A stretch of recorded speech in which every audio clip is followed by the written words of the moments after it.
You can close the door.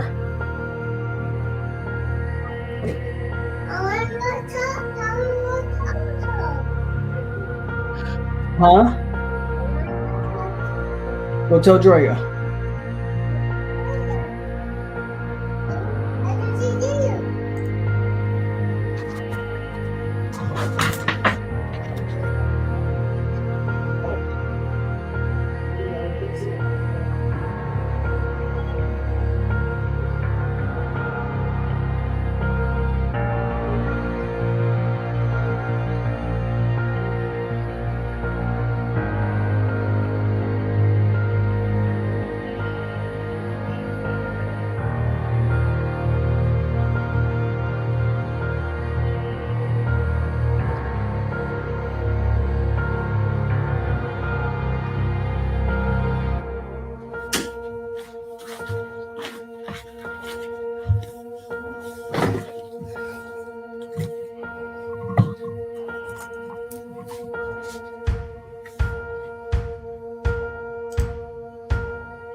Oh. I don't know. Looks like I'm skipping a little bit, man. I don't know if the connection is bad. It says excellent connection. I'm gonna tell you guys. I'm not sad. Believe it or not, Sammy, I'm not sad. It's hard for me to be mad. Look, man, no moral victories, right? No moral victories, by the way. This was supposed to be the victory, the victory drink. But either way, I don't want to say moral victories, bro, but it's very hard for me to come away from that game mad. We got so much to unpack here tonight. Hit the like button. Am I upset that we lost? Of course. But that team played. That was the best game. That was better than North Carolina last year. That was the best game Florida State has played in the last 5 years. Someone said my volume is low. Let me see. Does everybody else think my volumes is low? It sounds good on my end. I sound good on my end. Maybe I just need to talk up a little bit. Okay, somebody said volume's fine. So anyway, I'm gonna hit a roll call here. There's a million of y'all. We got 85, and I expect more. So we're gonna do a slight roll call before we get anything started. With off the rip, $5 donation from a man, Jeff Milton. Start the game, we win the game. Don't want you to convince me he's not better quarterback. Why the hell? Hey man, we got so much to unpack. That's just one of the things that we got to unpack. But let's go. Clickety clank, clickety clank. The money goes into my piggy bank. I'm gonna start with this because actually, let's hit a roll call real quick. I might not be able to get everybody in the chat. And again, chat's bumping. 91 people hit the like button, but I do want to do my typical roll call. By the way, what am I doing? You on 863 Seminole TV. It is your boy, your host, POLK, a.k.a. a.a. a.k.a. the goddamn truth. And yes, we lost, but I got to tell you, I don't want to say moral victory, man, but I'm not mad with what I saw last night. Anyway, Serve 5 in the building. Sammy, Lance, Loke Wright, No Blooded, Irv, Gotti, R. Davius, Carla, Adangbe, Greg, Visions, Mr. H, No Blooded, Dre, Jeff Sniper, Marvin, Gator Hater, Use Bad Words, Marvin Barnes, Sniper Gang, Panama, Mark. All right, Tyler got to hit. Tyler 863 try Maiden Dade. Got to hit my usuals. I always want to shout out my usuals that come in here and support me every day a week. Mayan King, Jay Oliver, Pharrell, Irv Gotti,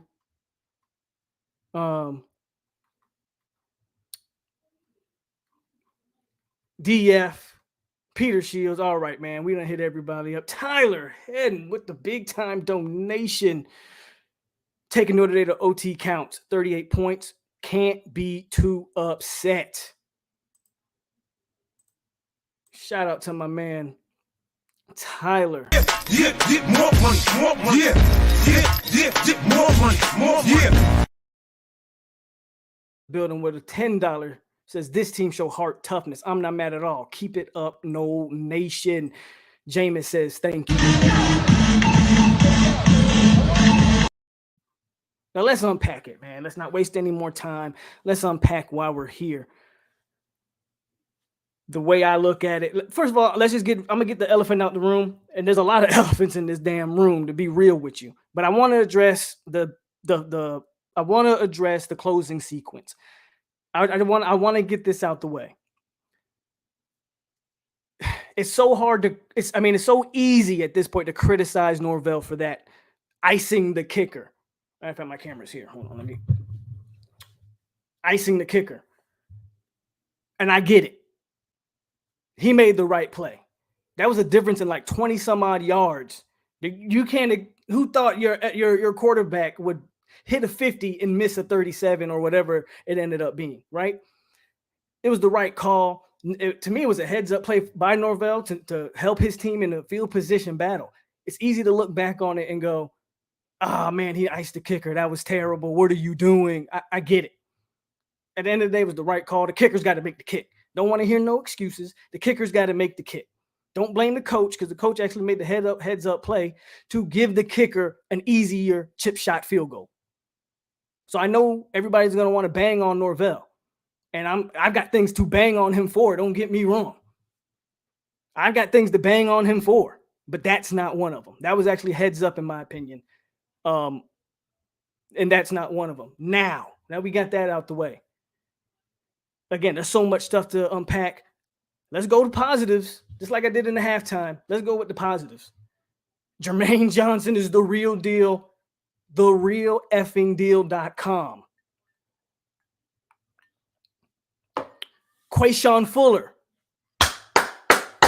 Defense as a whole. DJ Lundy. Man, DJ Lundy, do I owe you a huge apology?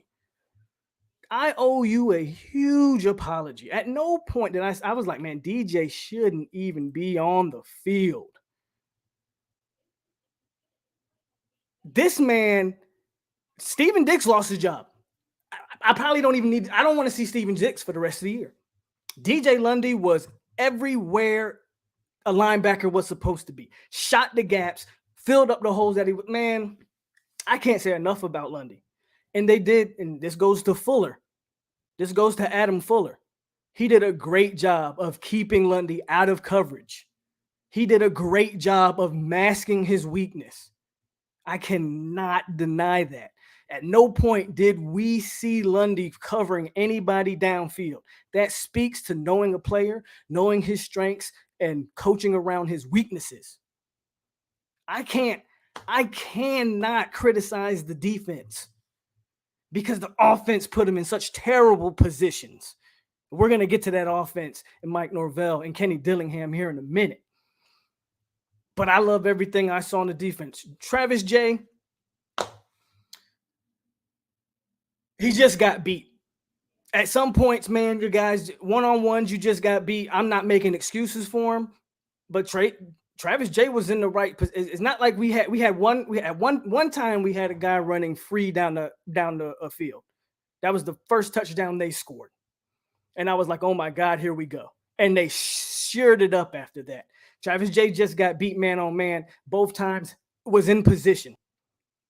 So that's on the player. The player's got to make plays. I got it, but I'm not can't get on the scheme when Travis J is in positions to make plays. Akeem Dent played great. You got to catch that INT, my dog. But Dent was there, man, making plays. He was looking good at safety. If Akeem Dent would catch interceptions, the guy would be one of the most talked about safeties in America. Seriously. But for whatever reason, he's got stone for hands. Brownlee. I love what I saw of Brownlee. Can't speak enough highly about the backers again. Safety play. I didn't even realize Jamie Robinson sat out the entire first half. He came in the second half. I mean, who knows, man, if we would have had him in for the entire game. But Sidney Williams showed me something. Shout out to Sidney. The defense might be in good hands, guys. The defense might be in good hands. The defensive line was absolutely dominant. Hold on, let me get to the super chats. I don't want to miss y'all super chats. Loke Wright, Coach bound to smile from the heaven on the miss. Only issue was waiting to go with KZ. Oh, we're going to get on that. Because we're going to get on it. Because I was right. But we're going to get on it. Shout out to Loke Wright with the $10 donation, man. Appreciate your support. Let's go. Clickety clank, clickety clank. The money goes into my piggy bank. Jeff with another $5 says about the defense played well. The worst decision Norvell made was going on the 4th and 2. We're going to speak on that too. When your defense is playing solid, why? Go for it. Jeff with another donation. Clickety clank, clickety clank. The money goes into my piggy bank. With the $2 $1.99 donation, he didn't make a comment, but we're gonna get that Peter Ward. Yeah, more money. Yeah, more money. pumping in. Jen says, I felt like we had more sacks this game than we did all of last year. Let's go. Clickety clank, clickety clank. The money goes into my piggy bank. The dumbest call Fuller did was that one right there. That was an elementary mistake. And it's stuff like that that can win or lose you a football game. You got him pinned on a 3rd and 18. Your front four has been getting pressure all night. No need to blitz. And Kelly outsmarted you. Knew you were going to blitz, called the screen, they get the first. That was the most elementary mistake he made all night. You're absolutely right, Josh. That was the worst thing he did all night. Outside of that, the man coached a very solid football game. Outside of that, he coached a solid football game. Outside of Clemson, we had a chance of winning each game, folks. By the way, Whitfong just put in a confidence crystal ball with, let me tell you something. By the way, Irv Gotti, man, thanks for that $5. I know Irv want that dub. So yeah, more money, yeah, more money, yeah. Zoe, I don't want to hear it. Stop it. Stop blaming the offensive line. Isn't it amazing that when Milton came in the game, all of a sudden he had time to throw the ball? Isn't it incredible that Milton made quick decisions, get the ball out, or Milton was even running the ball? Unbelievable. Milton was even running the ball and scrambling.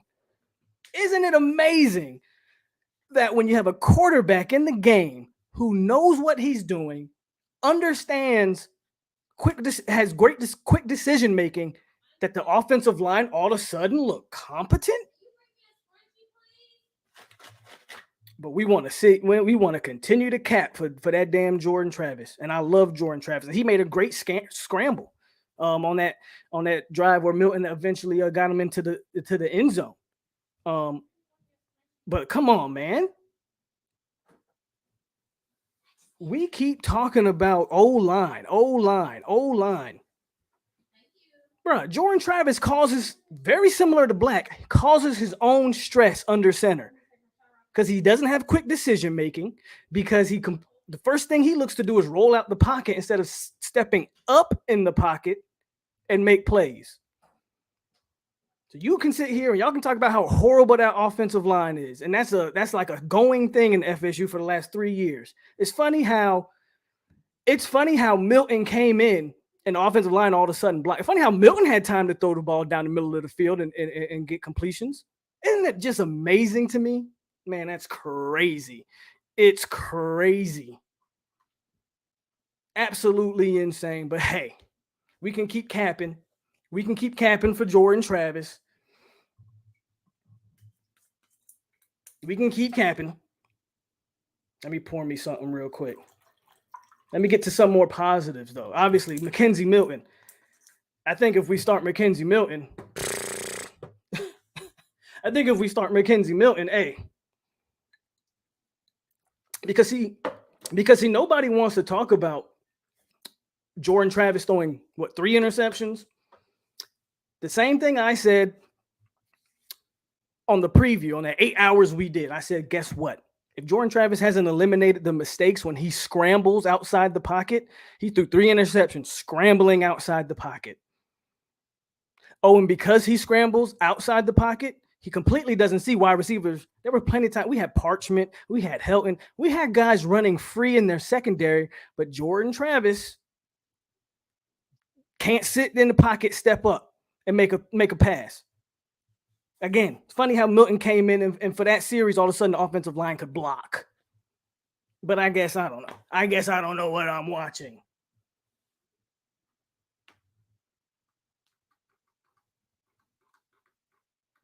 I want to make sure I get all the chats.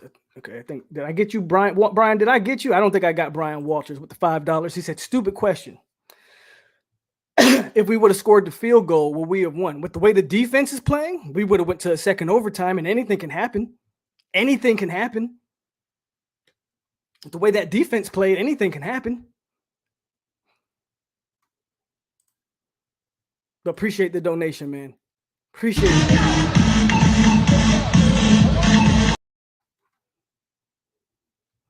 You got your boy. Notre Dame didn't respect us. Even Brian Kelly, after the game, his interview showed he completely lacked respect for this team. And I wish we could have gotten the win. Speaking of him, I don't know how a guy with his history was allowed to get on live TV and say that his team should be executed by the way he played. The man literally said that on TV. With his history and having a player die on his because of his bad lack of judgment, hey, y'all, I'll let you guys police that. I just want to put it out there. I just want to put it out there that Brian Kelly really went on TV and said that. But anyway, he didn't respect them. The Notre Dame fans, you go watch all the Notre Dame. They didn't put respect on this team. But I think everybody watching this team is going to put respect on these boys going forward. If this team plays like they played tonight, the rest of the year, I'm not worried about a Wake Forest. And North Carolina better watch out. Sam Howell better watch out because we're going to be in his grill like we was last year all game. And the way that Clemson offensive line look, this defensive line might keep us in that game. Jeff says, I don't want to hear about practice ever again. When the lights on, Milton can play. He needs to start the rest of the season. No lies from Jeff. But I know people are going to ride to Jordan Travis and they're going to blame. More money. More money. Continue to blame the offensive line there for Jordan Travis and his continued mistakes. The offensive line don't make him throw the ball in the coverage and throw 3 interceptions. I'm sorry. Now, Travis has some good things with his legs, but that's what we know. You can still continue to use Travis in your packages. I think he's a dangerous weapon that you actually need to get him in the game plan. But Milton should be the starter. And this is the second year in a row we've gone into a game thinking that the backup is better, only to find out that the backup is actually better. So I'd be very curious to know what they do. Jacksonville State is not going to be a game that addresses any answers, right? Jacksonville State, now they might tout Travis out there as a starter for Jacksonville State. They might. Again, I expect to see both quarterbacks playing that. Expect to see maybe 3 quarterbacks playing that game. What other positives before I get to the negatives? Again, though, I'm happy with what I saw. Again, disappointed in the loss, but if you would have told me that game went into overtime with a chance for us to win the game, I don't know if any Seminole fan could have asked for more. Again, I know moral victories are not something that people want to hear, man, but if I'm just keeping it a buck, I don't know how you're a Florida State fan. You watch that game and you come away disappointed or pissed. Again, disappointed with the loss, yes, but the way the team played, Seminole Fire Water. Trayshawn Ward's the real deal, guys. Trayshawn Ward is the real deal. The positives definitely outweigh the negative, which is not something you usually say in a loss. But the positives definitely outweigh the negatives. Trayshawn Ward is the real deal. Ja'Kai Douglas, got to find ways to get him the ball more. Malik McClain on that one catch, got to get him the ball more. Sit Pookie Williams on the bench. Sorry, Pookie, we don't need you. Ja'Kai can do what you can do, if not more. Malik McClain can do what you do, if not more. Keyshawn Helton, my man showed up and he's back. Keyshawn's back. Pookie, we don't need you, big dog. I'm sorry. I've only been preaching that for the whole offseason that I don't see nothing in Pookie. But we can keep it going. Plenty of positives to talk about. Ja'Shawn Corbin, played a hell of a game. Even though Ward's the truth, quite frankly, all 3, don't sleep on Lawrence Toafili. He's right there with them. All 3 running backs played a great game. By the way, that's the strength of our offensive line. This is where we get into the negatives, people. This is where we get into the negatives. I don't understand the play calling. Kenny Dillingham, Mike Norvell got not only forget the quarterback situation, right, which I've already kind of hit on, but we can take a deep dive into that a little later. Hold on a second. Let me get to these super chats from Till Dog and Groit. Groit says Doak was live tonight. I'm not even mad. Time to let KZ loose. Speaking on another positive, recruitment, recruits in that energy, that environment, watching that team play like that. Marvin Jones Jr. Did you not watch Jermaine Johnson tonight? Marvin Jones Jr. Did you watch Jermaine Johnson tonight against Notre Dame offensive line? Come on home, big boy. Come on home because you're going to be the next. But great. I appreciate the donation, big dog.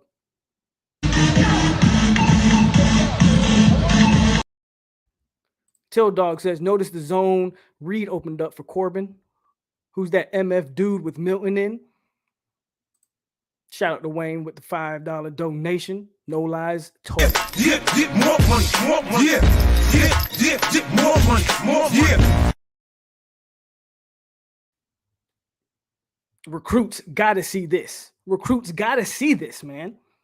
I know we didn't win, and there's a whole lot more season to play. I'm not gonna lie, right?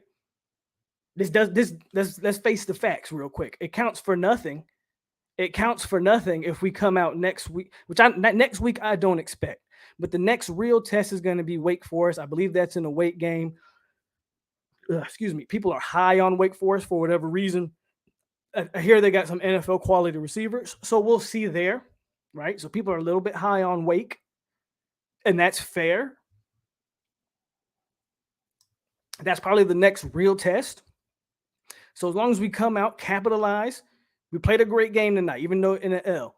With all the kinks, work out all the kinks against Jacksonville. That game shouldn't even be close, right? You work out all the kinks against that team. You go in the Wake with the kinks worked out, put up a good performance.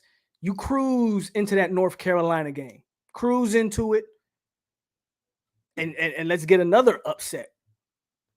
Who knows? By that time, maybe that might not even be looked at as an upset, but we'll see. There's a lot more football to play. This team does have to show some consistency, right? So we don't want to jump out the gun too early.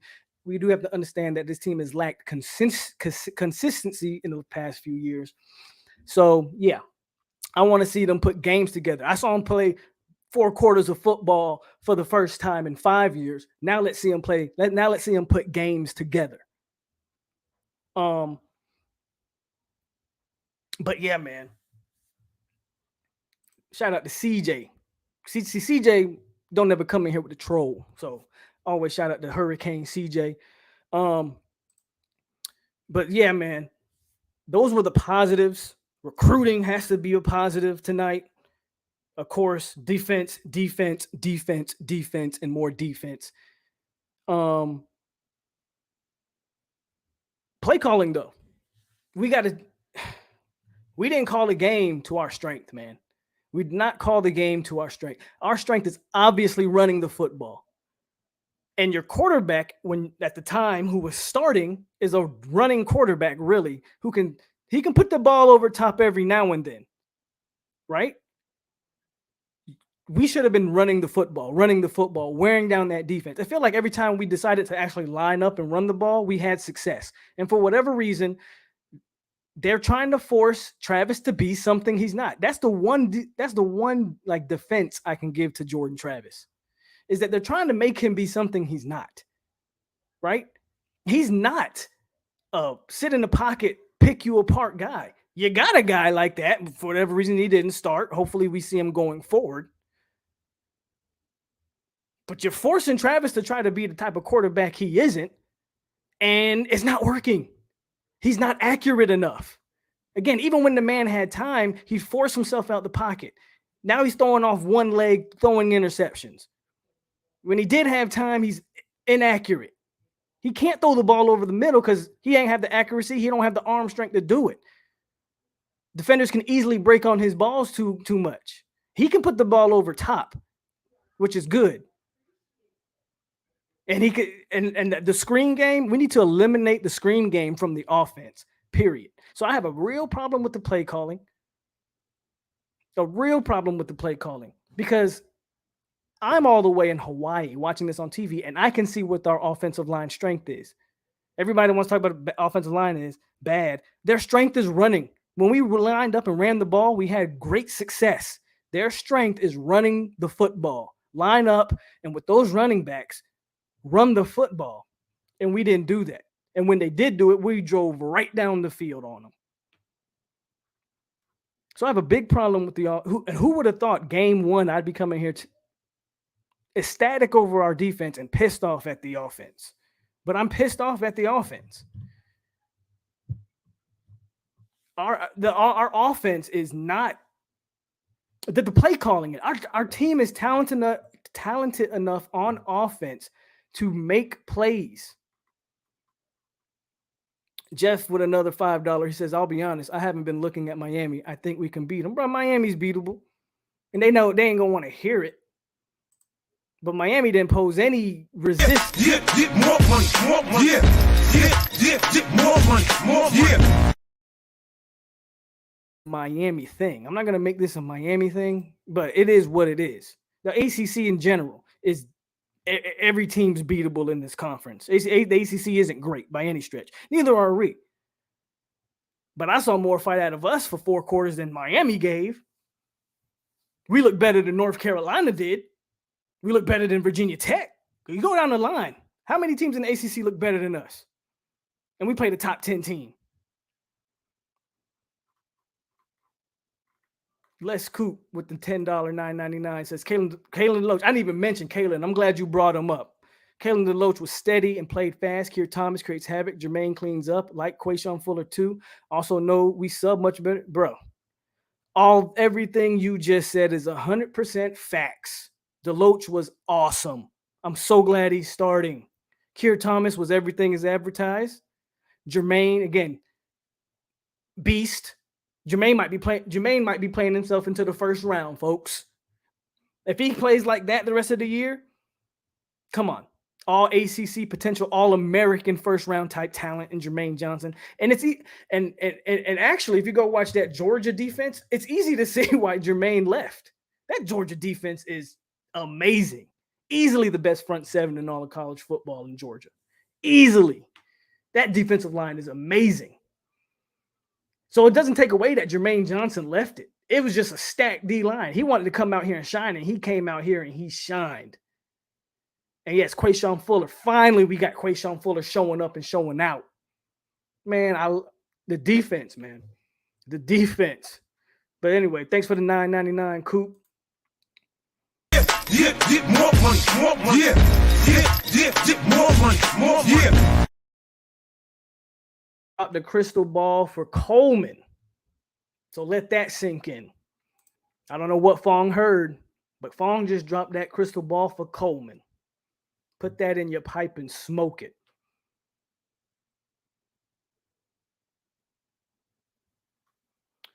Absolutely.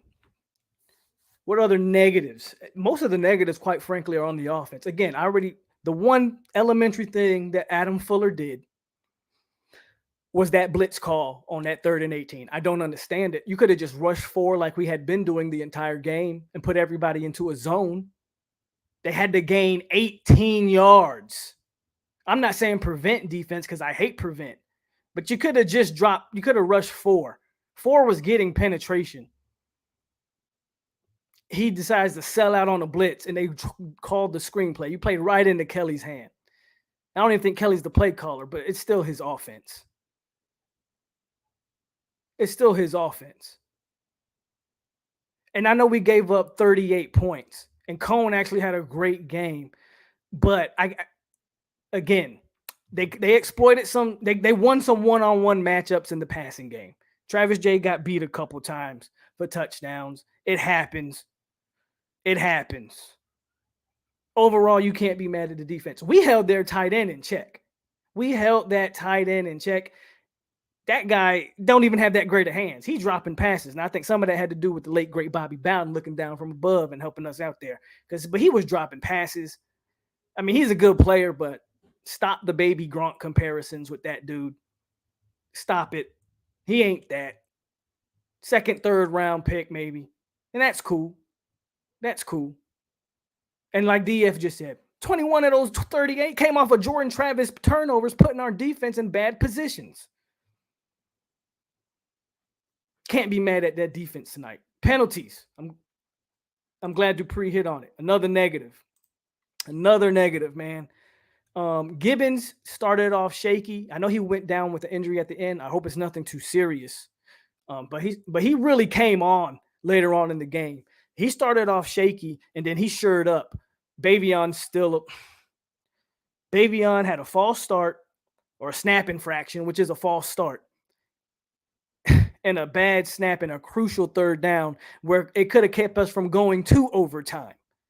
And Bavion, man, I'm so sick of hearing it. And, you know, I was one of the ones that said Bavion should start. I actually think he blocked fairly well. But the pre-snap stuff with him and the snapping with him, I hope Maurice Smith is healthy.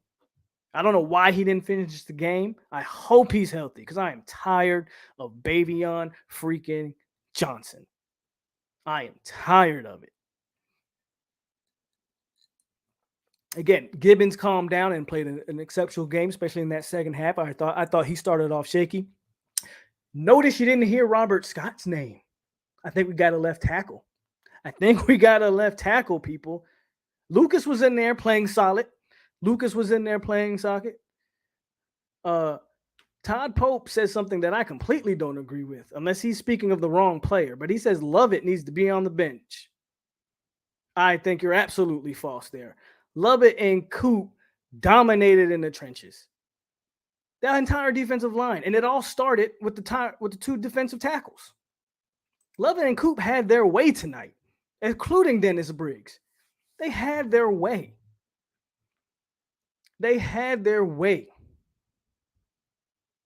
So at this point, let's just stay on the negative.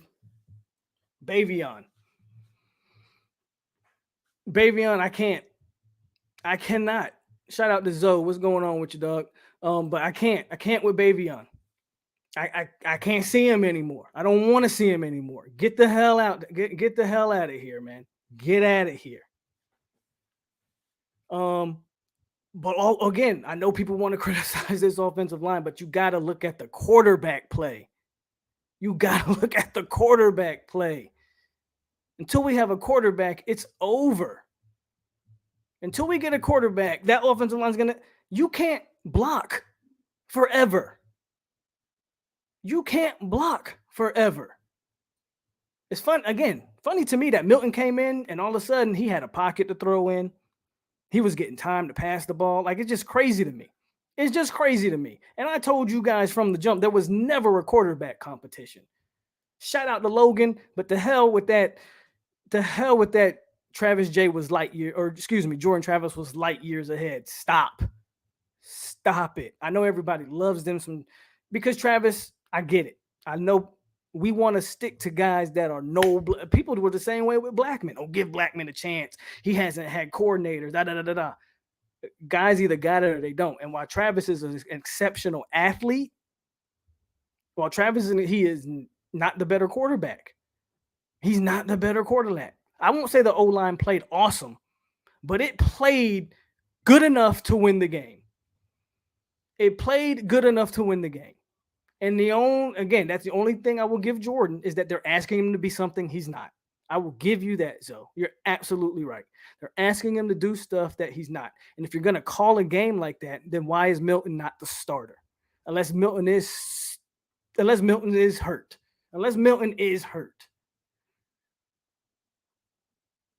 And Lopez says O-line play was the worst part of FSU to me. Milton just makes him look better because that's what the quarterback is supposed to do. It's supposed to make him look better with quick decision making. That's what it's supposed to do. And 9 out of 10 offensive lines in America aren't elite. Quarterback play, quick decision making. Only offensive line, Bama. I mean, we saw the way Bama manhandled Miami's defensive front. So maybe Bama, but man, most teams aren't recruiting big time offensive linemen like that. Shout out to Cone. Is that the quarterback name for Notre Dame? His offensive line wasn't amazing tonight. FSU was in the backfield all night, but he knew when to make quick decision makings, and the coaching played to his strengths. Short, intermediate passing game, he was on point, and then he took the shots when they were available. It's all on coaching, man. And offensively, we did not coach well. Offensively, we did not play call well. Sniper says, I wonder how in the hell did everything improve? And I mean, everything improved over Milton came in the game. Because that's what quarterbacks do. I.e., look at the difference between the E.J. Manuel offense, which was the same offense that Jameis Winston took over the following year. That's what good quarterback play does. That's why it's the most coveted position in all of sports. The hardest position to play in all of sports. Quarterback. Good quarterbacks change the dynamic of football teams. Unless you're loaded at every other position, which obviously this team is not, you need good quarterback play. You need good quarterback play. So I'm not happy with the play calling. That's probably the biggest negative I have from this game. They did not call good. They did not call to our strengths. They didn't call to Jordan Travis's strengths. They didn't call to the running back. We are a running foot. We should be a running foot. We should literally seriously, we should probably average at least 40 running attempts a game between the three running backs and the quarterback. And I don't even think I'm like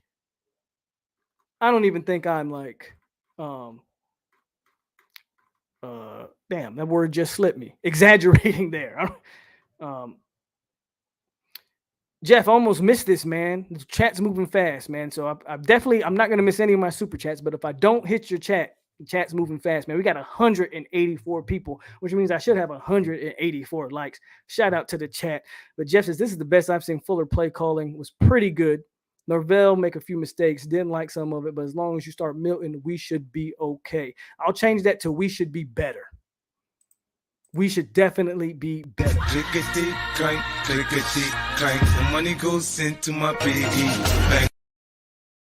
Zoe says he thinks we got the best backs in the ACC. Can we lie? Is that a lie? I don't think it's a lie. No lies told there. Got the best three running backs in the ACC, and it probably isn't close. Did you not see Trayshawn Ward?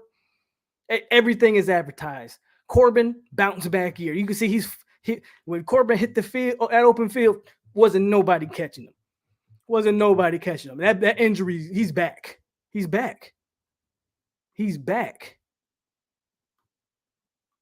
So again, I get it. I don't want to sit here and say that I'm not disappointed. Yes, I'm disappointed because we lost. But if you saw this team last year and you watch this team this year, complete 180, people. Complete 180. Different team. We were down 18.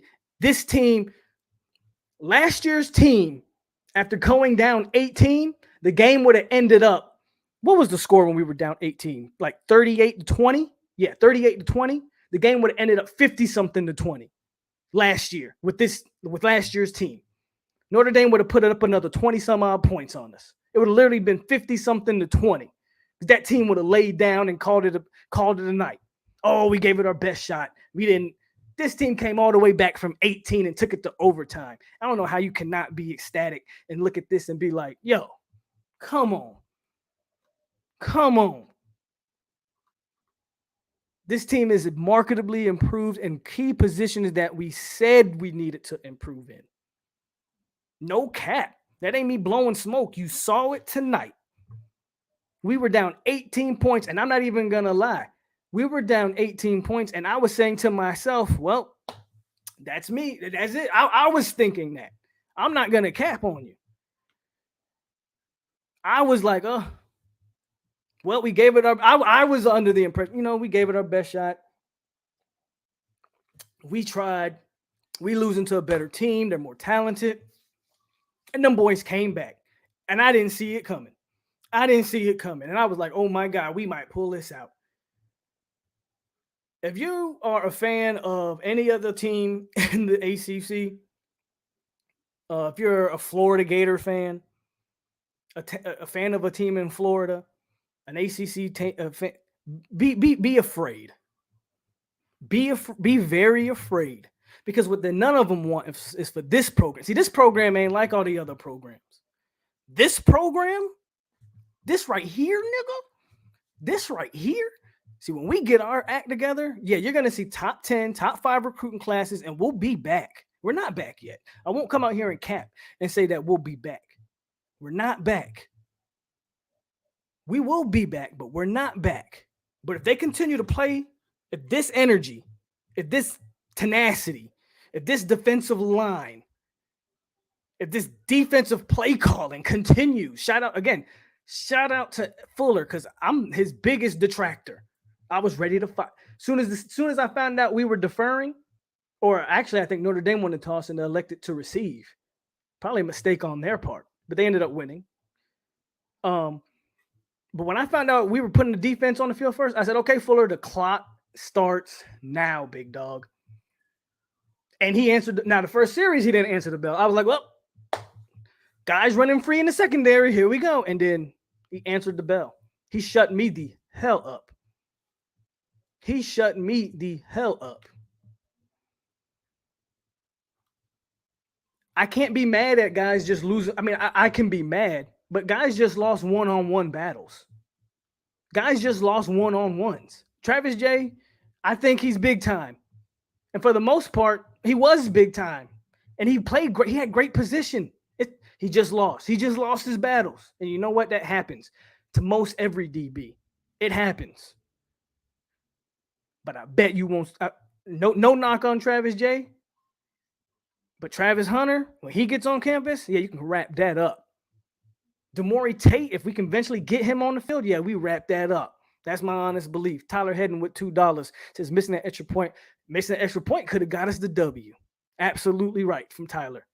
A thing that I actually forgot. I forgot about that extra point, but you're right. When you go back and look, that extra point. I keep cutting myself off. I'm talking too. I'm thinking fast and talking fast. The extra point did kill us.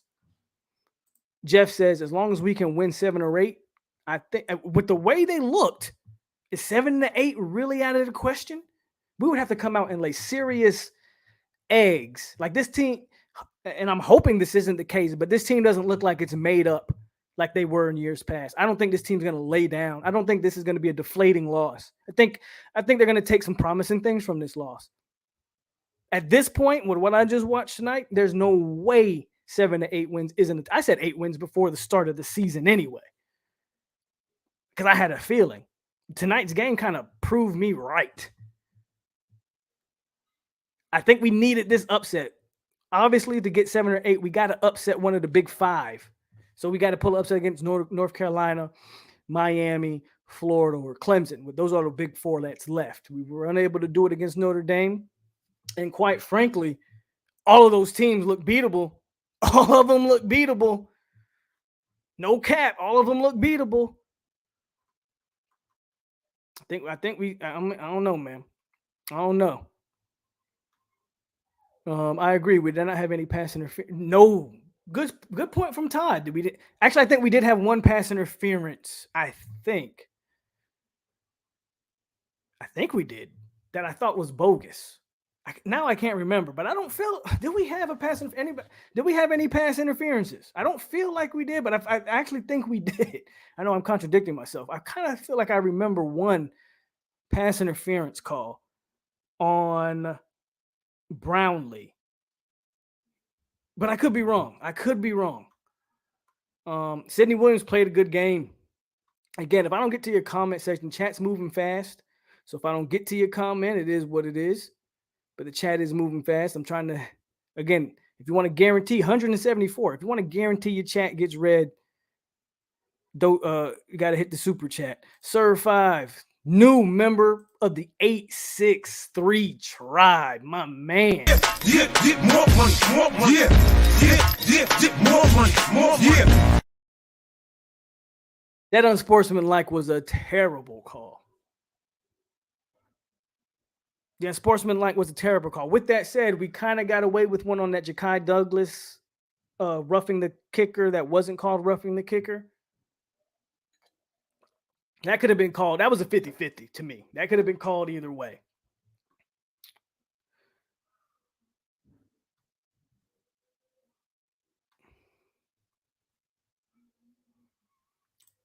Say it again, Zoe. That's actually something that goes completely overlooked. But that defense was so locked in. Did you see any other BS or any of that? Like you said, any of that garbage stuff that we've been seeing over the last 5 years? A guy runs down the field for 30 yards and we make a tackle and then you get up and you do this crap. Like, get back in the huddle, man, and get ready for the next play with your sorry ass. But we didn't see none of that crap tonight. We didn't see none of it. Guys were being held accountable. I think a lot of that stems from what I hear, Jermaine Johnson is the real deal, not only on the field, but off the field. He's a leader, and he's a stern voice in that locker room. He holds guys accountable.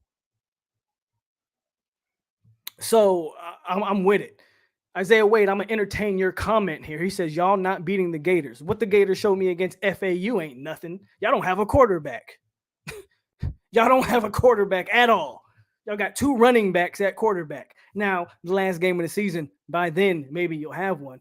Richardson, first of all, Richardson is the guy I think that should be starting in Gainesville because Emory Jones is hot garbage.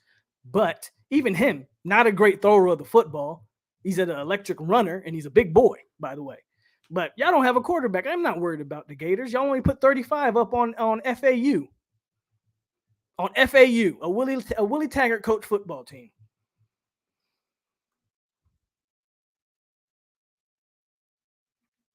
What do we have any unsportsmen? So we didn't have any unsportsman likes. Did we? I don't feel like we had any unsportsman like. I could be wrong. I don't remember any unsportsman like. I remember Notre Dame got one because Buddy got the interception. He took his helmet off. We didn't have any unsportsman likes. Shout out to Steven. He says 2022 ACC champs. I feel it. The better team. Hey, I'm with you. I think the better team lost tonight. I think we played better. Now they had better quarterback play, which is ultimately why they won. We got to. AJ Duffy can't get here soon enough. AJ Duffy can't get here soon enough. Or Chubba Purdy better emerge, goddamn. But AJ Duffy can't get here soon enough. Shout out to Steven with the $2.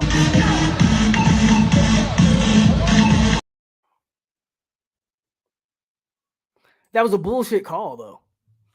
That wasn't it was a garbage call. The guy was still in bounds when the defender left his feet to make the hit. It was a garbage call. I like when people want to be like, oh, a team's so overrated. No one said FSU would be in 5 touchdowns of this team. And granted, from last year, I'm not even gonna blame you. After what I watched last year, I wouldn't be mad at anybody who said Notre Dame would win by 4 touchdowns. Now all of a sudden, Notre Dame's so overrated. Playoff team last year, top 10 team this year. They had 9 people drafted last year, but they're so overrated. Well, damn it, the Gators overrated too.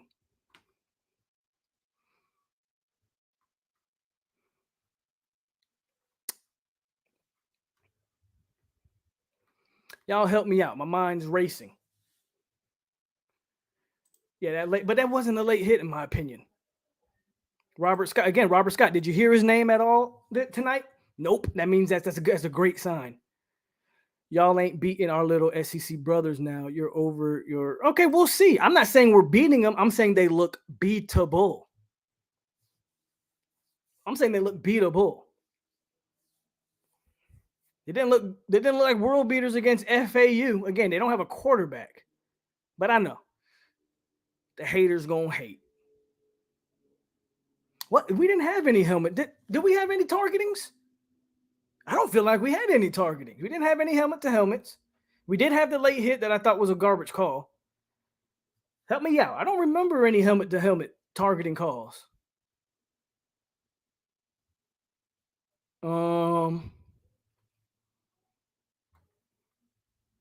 Everybody's talking about the late hit on the sidelines, which I agree with. But we didn't have any targetings.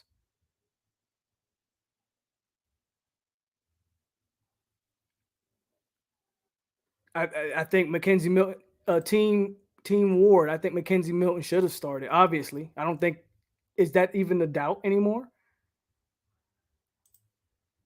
I mean, you're a Gator fan, so you are a hater. Come on now.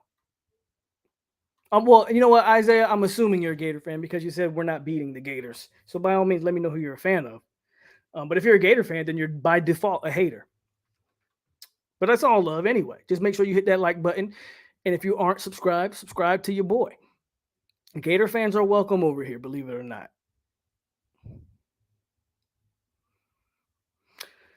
It's crazy, right? I agree with you. We don't see Milton tonight if the helmet doesn't come off. Hopefully we see him for the rest of the year. Georgia, Ron says, we just went toe-to-toe with the playoff team. We look much better. No more of that loser blood mentality. I will take this L happily. Shout out to Georgia. Milton must really struggle. I don't give a damn, Seminole Firewater. I don't care anymore. I told y'all from the spring game, I said, I don't care what they say. I don't care what the beat writers are reporting. I don't give a damn anymore. I don't need a beat writer to tell me what I can see with my two eyes. I don't care. You saw it again. When the lights were hot, what did Milton do? Drove us right down that motherfucking field. Touchdown. And it wasn't that he just drove us down the field, because he only threw, what, 2 passes? It was the type of passes he threw. Passes that Travis can't make. Over the middle, right over the linebacker, dime to Helton. Come on. Jordan Travis is boom or bust, meaning he is deep ball or no ball. He's boom or bust. He's either running or deep ball. That's all he can do. We need a quarterback that can throw between the hashes, that can beat the linebacker over the top. That opens up your entire offense. It is what it is.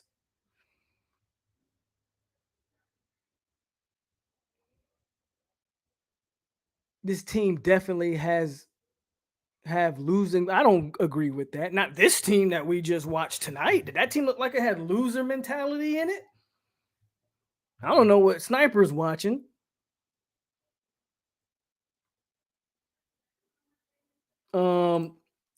Jeff says Milton starts from the beginning. We win the ball game. Hard to argue the point. Jeff and Jeff is the donating champ. Clickety clank, clickety clank. The money goes into my piggy bank. Shovel pass was a great heads up play. Steven says this game shows that the heart and culture is back. Adding to it the season for Bobby. FSU is getting back where they belong, especially with recruiting. We will be back. This team definitely has heart. Sniper out of here with the kids played hard to come back. Yeah, I don't know where the loser mentality thing's coming from. Loser mentality don't come back from 18 points. You lay down and call it a night, and they did not do that. And that even surprised me, because I thought after they went up 18, I thought that was it. I mean, I will be honest with you. I didn't expect it, and then it came all the way back, and my heart was racing, and I wasn't even sitting down. I was standing up. How was Milton not starting? Coach sus for that decision. He probably was letting JT throw that. He's going with Milton. You're right, Polk. Game performance matters. Forget practice. Change my mind if Travis couldn't run. Blackman the better quarterback. I'll let someone else speak on that. Listen to what he said. He says, change my mind. If Travis couldn't run, Blackman would be better. Interesting take. I had to think about that. Y'all should have hired Dion. We should have hired Dion. Dion does what? Oh, he just beat FAMU today by 1 point, yet his team is superior in talent at every position at the HBCU level. No, we should not have hired Dion. I'm not saying Norvell's the answer, but we should not. Dion does no. Milton starts to win the game. I thought the game was over too. I'm disappointed Milton didn't start. I'm done with Travis. I don't believe he's better than Chuba. I saw a team that was upset to lose. Milton is my QB. Norvell done messed up and put KZ in and let everyone see him shine. Did you hear the crowd when KZ came in? Honestly, that was a really dope moment for Milton and his family. Not only did he come in, but he came in and he led them to a touchdown. And you know what? On that 3rd and 7, when Bavion with the snap that messed it up, I think he would have converted the 3rd and 7. If the snap had been on point, I think Milton would have found a way. I was at the student section. It was electric all night. Coming back down from 18 and forcing OT is the complete opposite of loser mentality. These boys fought. 3 interceptions matter. Thank you, Robert. You can't turn the ball over. FSU couldn't afford turnovers, and we turned it over 3 times, and I believe they scored on every turnover. If you take away the 3 turnovers, you probably win this game.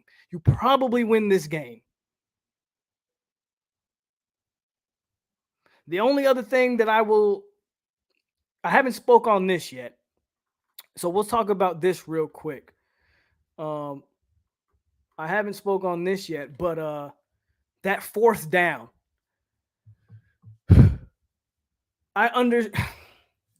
I don't want to sound like I'm capping for Norvell, but it's really a 50-50. I understand why he did what he did. He was trying to win. A lot of times you were down 18, or at that point, I don't even think you were down 18. But anyway, at that point, you were just trying to give your defense a blow, and you were trying to win. And so he went for it on our own side of the field, and it didn't happen. The play calling we can probably question. The going for it, I get it. At the same time, the defense was playing lights out. Try to flip field position and put that defense back there. But again, I understand trying to give your defense a rest because offense had been inept. They had the one big play coming out of halftime, but after that, they couldn't do anything. So you're just trying to keep the defense off the field, let them get a rest. You were playing to win. I'm never gonna knock a coach for playing to win. The play call could have been better. Going for it on your side of the ball is risky, but I know people are going to probably dig into that decision, and there's some there's some criticism to that. I don't want to say we don't have a right to criticism. Like for me, I don't think we have a right to criticize him on the challenge for the field goal. Everybody like we iced our own kicker. I don't buy that. That's me personally. But on the fourth down one, yeah, there's some criticism there. I'm just not mad at it, right? I'm not mad at it, but you could have came up with a more creative play. I'll say that. You could have called something differently. I'll say that. But I'm not completely upset with the play call when you're trying to win the football game.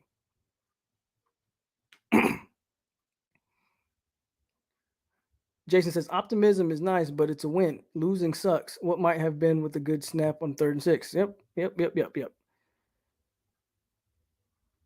Shout out to Rashad.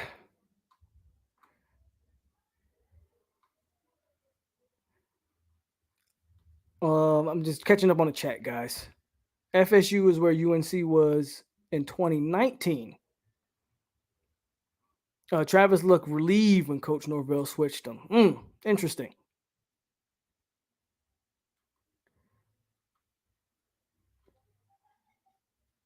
Purdy's better than Travis. That was a great moment. Almost a storybook ending. KZ's story is just getting started. Polk, the whole student said it, chanted, we want Milton. Good game, FSU. Keep your head up. I'm trying to catch up. Let me catch up here. Kirby Smart would have punted that son of a gun. I'm on it, bro. Got to lay down the law. What happened? I got another Jeff with another one, man. Jeff is the MVP tonight. Clickety clank, clickety clank. The money goes into my piggy bank.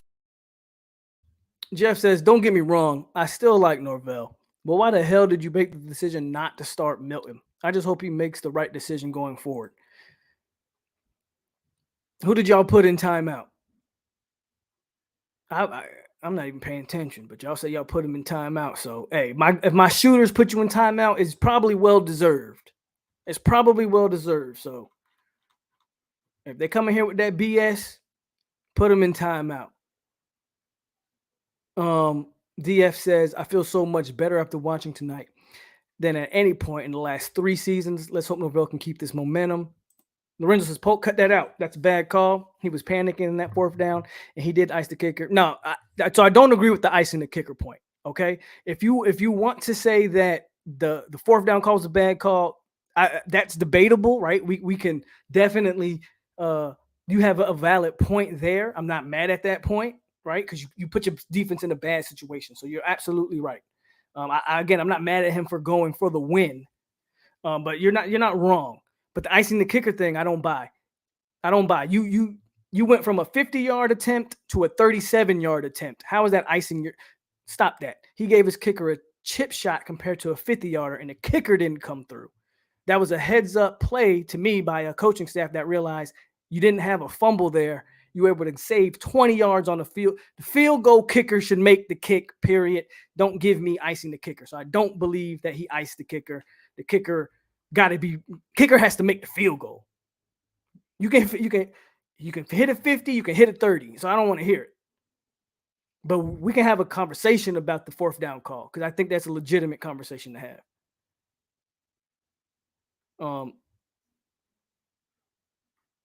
I'm a Gator fan, and I'm scared for week 3. Well, I mean, it's Bama, so of course. It's Bama.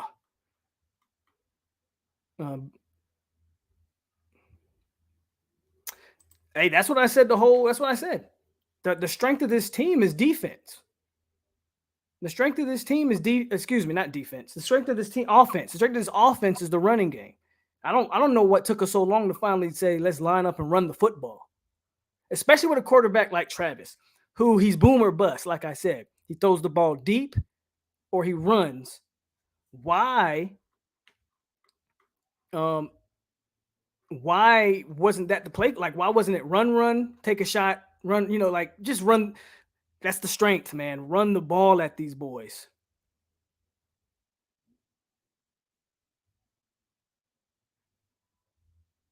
Norvell made the right call, period. Smash the like button. Y'all ain't winning week 3. Who do we play week 3? Oh, I don't know. I think he's talking to the Gator fan. We went McLean once early and he looked good. Yeah. But that's that passing that I'm talking about.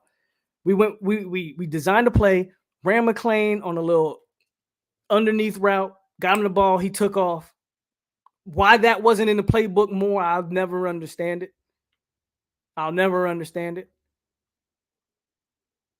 No squad, they blocked you. Hold on, y'all blocking the Seminole fan? What did no squad say that y'all blocked them? No squad's a loyal fan of the channel, man. He's been here as one of the beginning guys. What did no squad say? That y'all blocked a fellow Seminole. Come on, shooters.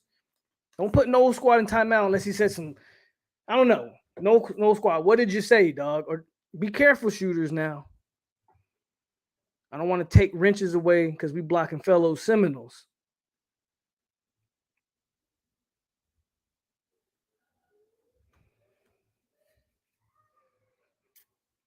Either FSU is underrated or Notre Dame is overrated, or it could be a little bit of both. It could definitely be a little bit of both. I'm not saying Notre Dame's world beaters. They are Notre Dame. We've seen Notre Dame in the past. But there's no way, if we're as bad as everyone say, that we play the way we played tonight.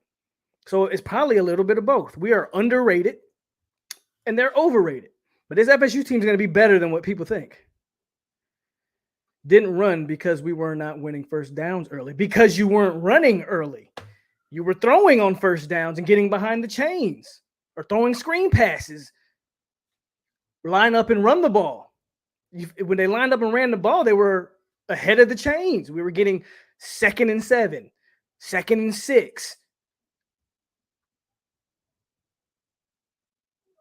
Hey, he hesitates too much, but people that cat form will say it's the offensive line's fault.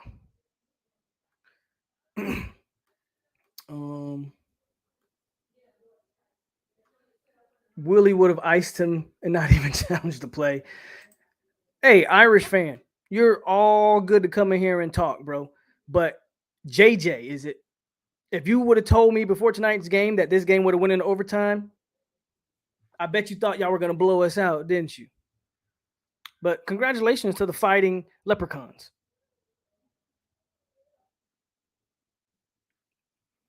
Y'all, yeah, Pat, they blocking the real ones. Like, y'all got to explain to me what no squad did and why we blocked them. Zoe says everyone seems upset, but that doesn't feel like a loss. I mean, it's a loss. Like, again, moral victories, I get it. I'm not here to take moral victories, but we also got to understand where we came from and where we are. Last year's squad was an embarrassment. I got tired of coming on here every week, emotionally pissed, drained, didn't even want to talk about football half of the time, but I did it. But tonight, energy's up a million because, yes, we lost, but we saw we didn't just see life. We saw we saw energy, we saw fight, we saw determination, will, and grit. All right, JJ. You're either gonna add something to the man, block JJ. He ain't adding nothing to the conversation. He's just spamming Go Irish. Go ahead and block JJ. Get him out of here. Hurricane Millie, what's up, man? That's a problem too, Zoe. Good point. I don't understand why we cannot still. It's funny to me that a staff that recruits a million tight ends, we have like 9 scholarship tight ends on the roster right now, and we can't get those guys the ball. We can't utilize our tight ends at all. I have a problem with that. I do have a problem with that. Zoe brings up a great point. A team that, or excuse me, a staff that is so dedicated to recruiting the wide receiver, excuse me, the tight end position. How many targets did Cam McDonald have? Did we throw the ball his way one time tonight? We got to do better with utilizing the tight ends, man.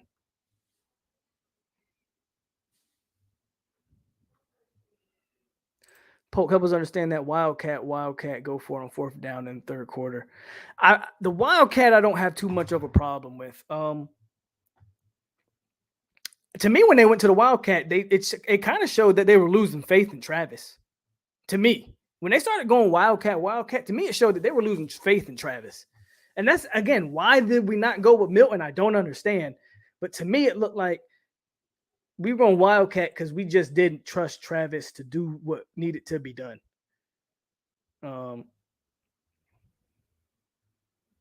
Yeah, if anything, all that time with the review and respotting the ball, ice the kicker, if anything. I mean, but even then, man, it's like it was a 37 compared to a 50.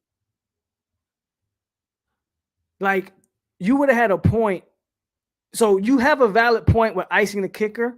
If you challenge that play, lose that play, and then it's still a 50-yard kick, and the kicker got to go back out there and do it again. But a 37-yard kick, man, you come on.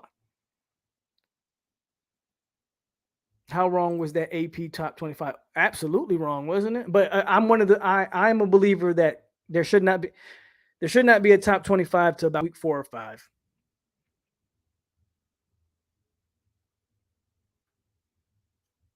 Last 3 squads were an embarrassment. Did our tight ends? I don't think our tight ends were even targeted, bro.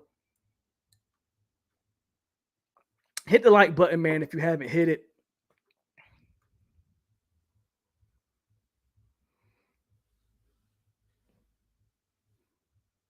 Really easy throws, and he missed some. Again, we had guys running open that Travis couldn't get the ball to. But you got to go back and watch the tape and stop blaming the offensive line. Stop blaming the offensive line and go back and watch. we have about 9 or 8 legitimately scholarship tight ends, and I don't think we targeted one of them.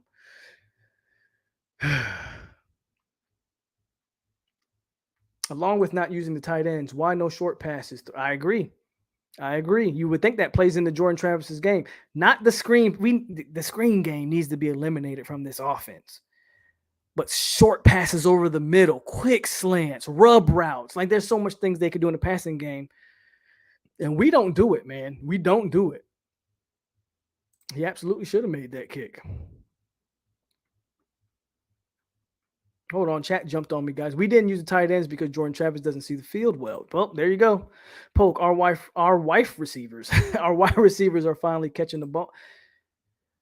They did a good job of keeping Parchment in check, but Parchment got him a touchdown pass. So shout out to Parchment.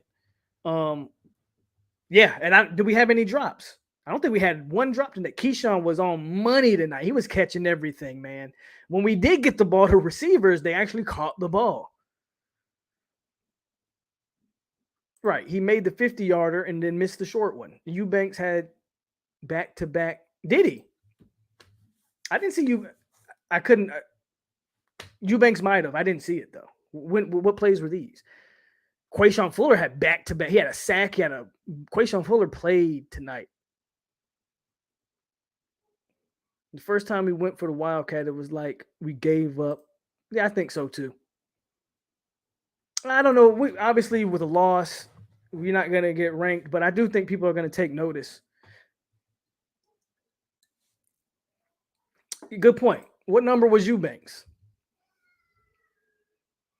Who do I think winning the Natty this year? I mean, as of right now, if you want to go strictly off of week one, is there any pick but Alabama? Hell, we might see Alabama and Georgia again because that Georgia defense is real. That Georgia defense is real. He should make the kick, but he's a college kicker. That's 19. All that time thinking, he probably got in his own head because he made the practice kick from 50 right after the initial timeout. Man, Notre Dame was in a 3-man front throughout the most of the game, and that's a recipe to run the ball. Did Gaynor play well? Gaynor had some I would say Gaynor played about a C level. He had some good tackles. He had also some missed tackles. I would give him a C. He played average, in my opinion. Lundy's the guy who stood out for me. I can't even believe I'm saying that, but Lundy is the guy who stood out to me. Also, they said he improved on passing. Like what throw he made? Yeah, I agree. What throw did Travis exhibit tonight where you go, oh yeah, he's a much improved passer? No cap. No cap from Sniper.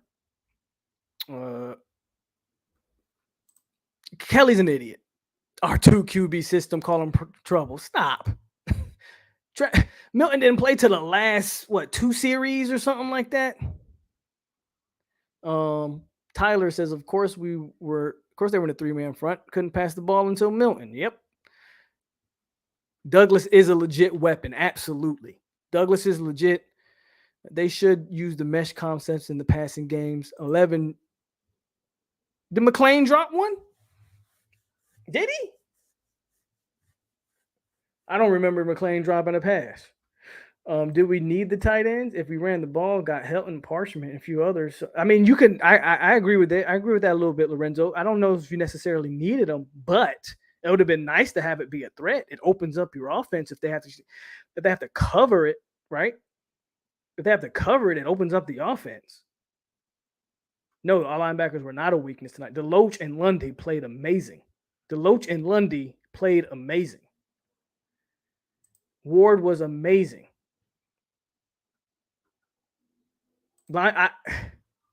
Hey, apologies to Coach Marv. I've been hot. I've been on his head. Apologies. You're not recruiting, but if the linebackers continue to play like that, apologies. I'm not mad. I'm never ashamed or too proud to say when I'm wrong. Marv, apologies to you. Your linebackers played outstanding tonight. DeLoach and Lundy was exactly as advertised. The best linebackers on the team, and that includes Amari Gaynor. Those were your best backers on the team. DeLoach was on every play. Lundy shot again. I can't speak enough about DJ Lundy. He was everything as advertised in terms of the running game, and they did an amazing job of masking him in coverage. Not once did I see Lundy running down the field with a chicken with his head cut off. They did a great job of masking his weaknesses. I will give props when props are due. The only thing keeping me from putting stickers on that helmet is the loss, and I'm going to hold up to my end of the bargain. I said I'm not going to celebrate losses. But I want to put a sticker on that for Jermaine Johnson. I want to put a sticker on that for that defense. But I'm not going to do it because I'm going to hold us to a standard. And I believe that you have to believe in the standard. So we're not going to get a helmet sticker tonight. But I really want to put one on there.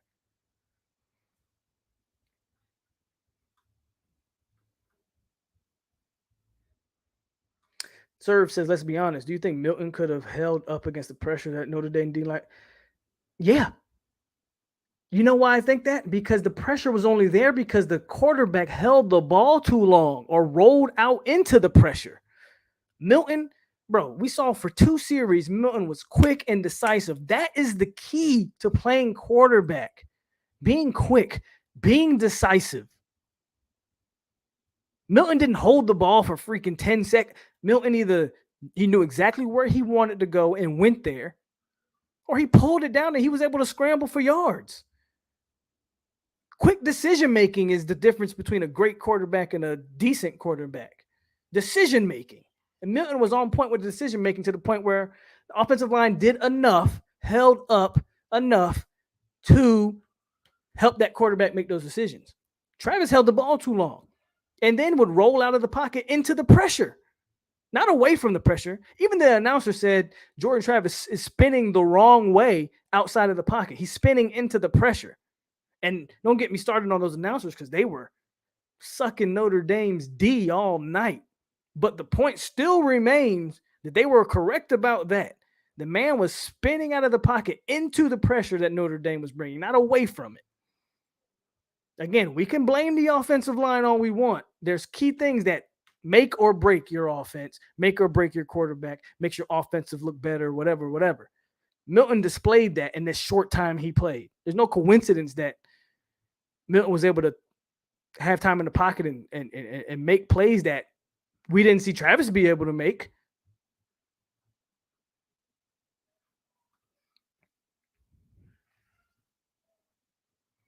Front seven was understaffed, and we still balled. Damien says flares to the backs would be a weapon with Corbin, Toafili, and Ward. Hold on. Chat jumped on me. Oh, you guys are talking a lot in the chat. Somebody said hold on. We're gonna skip forward a little bit because chat's going fast. Not at all. POLK, he didn't have time early, no matter the QB. Early there was no time. Milton even took hold on. Milton even took there we go. Milton even took off and ran one time. Don't see why he wasn't playing because that's what Travis supposedly had over him. If Milton had started at half, we would have won that game. I wanted us to win. The defense played hard. Jordan Travis kept putting us behind the chains. If Milton gives you FSU 75% of what was at UCF, y'all going to score Clemson this season if you don't beat them straight up. Jermaine Johnson 11. Oh, Jermaine Johnson may have played again one game. He's got to put together a string of performances. But if I'm a scout, there was no better defensive player on either side of the ball. And I don't want to hear about that safety for Notre Dame. He made some good plays, but man, Jordan Travis was throwing that. Jordan Travis gave him every opportunity to catch those balls. I'm sorry, man. You throwing moon balls and a ball fluttering in the air. Only Akeem Dent wouldn't catch those interceptions, if we're being honest. No knock on that player. He played solid, but Jordan Travis gave him some gifts tonight. The fact is, Jermaine Johnson was the best defensive player on either side of the football tonight. I don't even know if anybody can question that. Yes, sir. Go watch TV. Yes. My co-stars in the building, certified shooter, said, I want to know what the hell Brian Kelly was meaning by, bro. I said that he had no business saying that. It doesn't have to be racial. The man has a history of a player dying by his bad judgment. We can make it racial. We don't have to, though. We don't have to make it racial. Brian Kelly has a history of a player dying on his football team from bad judgment, and you came out and said that? Again, I'll let you guys police that. Corey Wren. Hey, shout out to Corey Wren. He had a good return. He almost had me pissed off when I thought we would have fumbled, but he had a good return. Got to see Corey Wren get involved more. Honestly, I don't want to see Travis J returning punts or kicks anymore. Give me Ja'Kai Douglas, give me Corey Wren, and we can move on from there. That's my honest take on that. I will say this. Travis J does a great job at fielding punts. He didn't really get a chance to take any punts back. The Notre Dame punter was pretty solid. But he did a great job of not fumbling any punts. He did a great job at fielding punts. The defense was real, man. The defense was real, Peter. The linebackers were incredible. Why didn't Norvell put I told you guys all offseason there was not a real quarterback competition. I don't have to. I don't always come out here and toot my own horn when I'm right, and I'm definitely not ashamed to ever say when I'm wrong. But damn it, when I'm right, I am damn it right.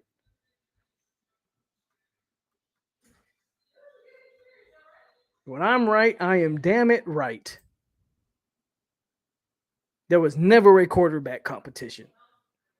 I saw that in spring, and I saw it here again tonight. How many times do we have to see when the lights are on who's a better quarterback for people to say, you know what?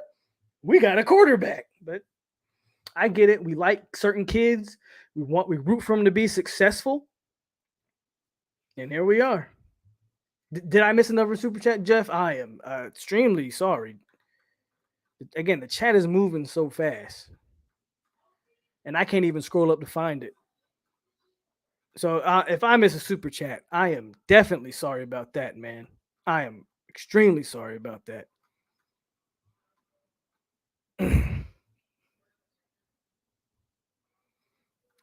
Put what you said in the comment. What you said again, Jeff, and I'll treat it like a super chat, please.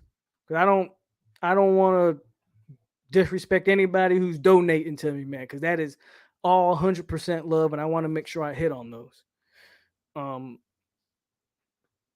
laughing as a UNC fan as we let Virginia Tech win. Is as a UNC fan, I mean, I thought UNC would take a dip, and this is just me saying that because y'all lost, but y'all lost legit NFL running backs. Like you don't just replace those guys, right? But how do you feel about Sam Howell as a as a UNC fan?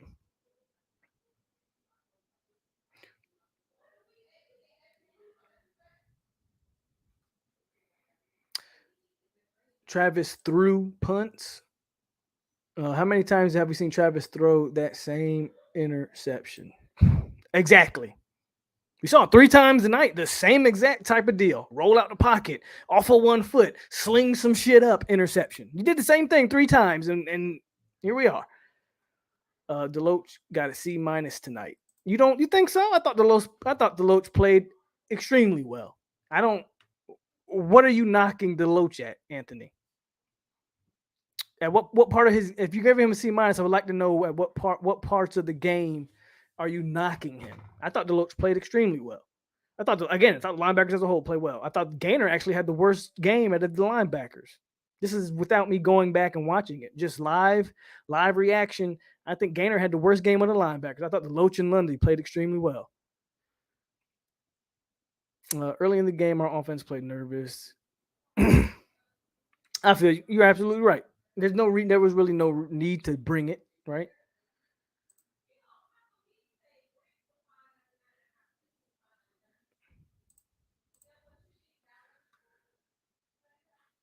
There were some players we didn't talk about this game. Cushney came in, played his ass off. Seemed like all the players were in the right positions.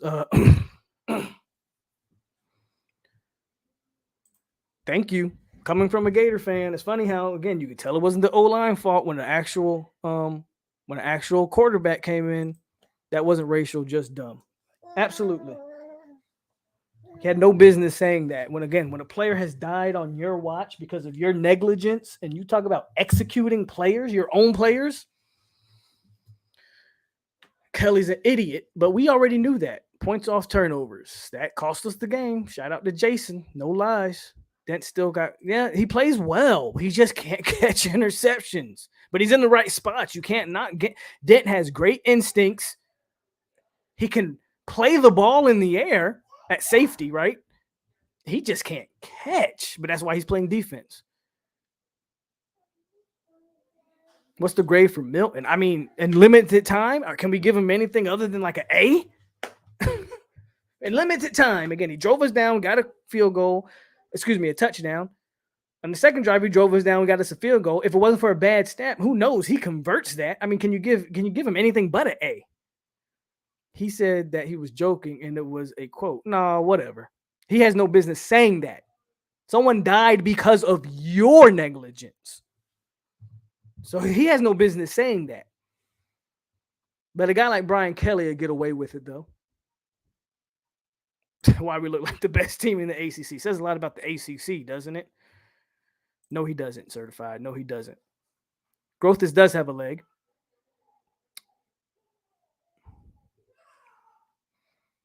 He represents Catholic school. I'm sure he will be getting a swift talking to. I doubt it. Football coaches run these universities, man. They ain't gonna say nothing to him. If they really want to say something to him, they would have fired him after the incident that we're referring to. But he wins football games and brings them in money. They won't say anything to him. The Notre Dame running back's legit. I was one of the ones questioning him. I was like, is he just a product of a great offensive line? But no, he's legit. So shout out to Notre Dame again. If you notice, and this is the theme for anybody new. I got 122. We've had up to 150. But if you're new and you're watching me for the first time, I don't bash other teams. I just dissect the game, right? Good, bad, whether it's from the other team or my own team. So I'm not ashamed or afraid to say that dude, that y'all's running back, who I preseason said he probably was more of a product of 4 NFL offensive linemen being drafted. No, the guy's legit. That guy's legit. You guys got a legit running back there. NFL quality running back. The brother's legit. Absolutely.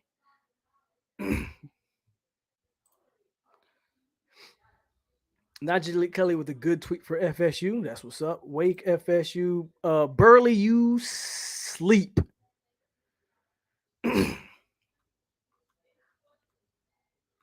Chat jumped on me, guys. You guys are in the chat room tonight.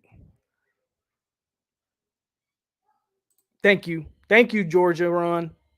Hey, I wanted Travis to be successful, but it's obvious Milton is better. Hey, but as long as we can admit our mistakes, there's nothing wrong with that. I wanted Warren Thompson to be amazing. So, hey, something tells me we will get another huge QB transfer this offseason, seeing how. So, good point there from Zoe. Do we think Jordan Travis is going to really turn into the quarterback we want him to turn into? And are we really going to put all our eggs into the AJ Duffy, AJ Duffy thing next year? Do we have any confidence that Purdy's going to emerge? They might look to the transfer portal again this year. They might very well do it.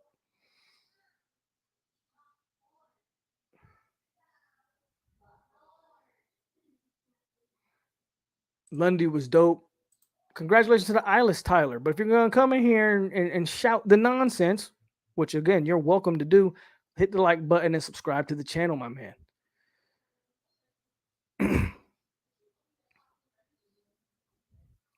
Polk, we've been yelling for Milton since spring and been hearing Logan saying, like, again, I love Logan and I appreciate Logan for coming on for my 8-hour special.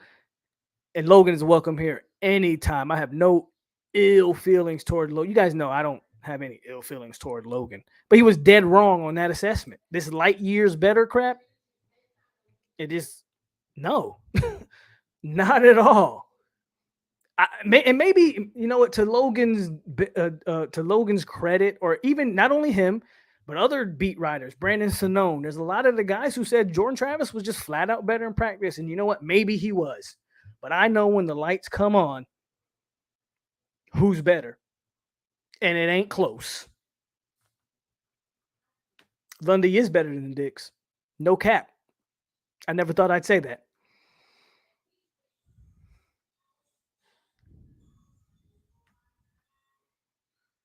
Did he have 2.5 or 1.5? I think he might have had 2 to 2.5. Somebody answer that. I don't have the stat sheet. I'm not going to look it up. I'll look at it later. He had either 1.5 or 2, or maybe he had 2.5. Him, Keir Thomas, as a team, we had 4 to 5 sacks. We had 10 all of last year. One game, we already at the halfway mark. Bro, shout out to Quayshawn Fuller, Keir Thomas, and Jermaine. Our ends and our tackles are legit. God, Heavenly Father, Buddha, Allah, any other deity you guys might worship in the chat. I don't, no judgment here. Your religion is your religion, but whoever that is, pray to that son of a gun. Keep all of those individuals healthy. Deloach led the team in tackles. So how does he get a C minus? Sam Howell will obviously get better, but they need to fix that a lot before they start playing conference teams. I pretty much said that you were talking about last year's team. I said that last year's team would have lost by 50. This year's team came. Absolutely, Jeff, you're absolutely right. I said that. Like, you just reiterating what I said. After going up 18, last year's team would have laid down, and Notre Dame would have put up 50 points on us. But we know that, right? So there's no way you can look at this team and compare it to last year's. Here's Jeff for the super chat that I missed. And again, I apologize for that, Jeff. Clickety clank, clickety clank. The money goes into my piggy bank. Heads up play. I think it was designed though, but heads up play. Dix is who he. Hey, I thought Dix was better than Lundy. I didn't expect anything from Lundy. Didn't think he was a good player. Again, I'm not ashamed to say when I'm wrong. I'm thrilled when kids prove me wrong.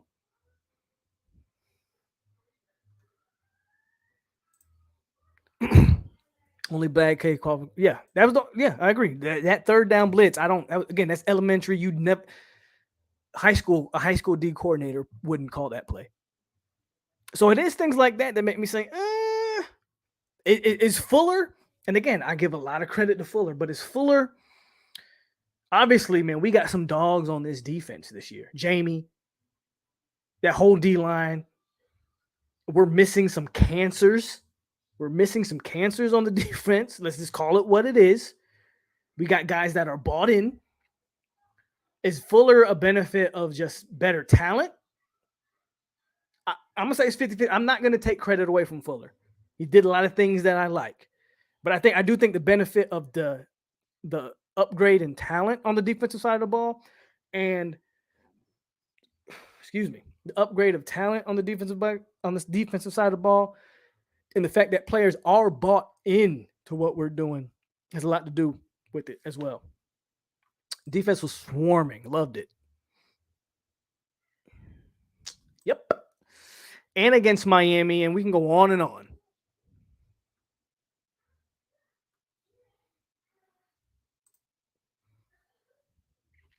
D-line gets an A. Absolutely. Y'all want me to let's give out some grades, okay? Let's do it. Since you guys are giving out grades, let's give out some grades.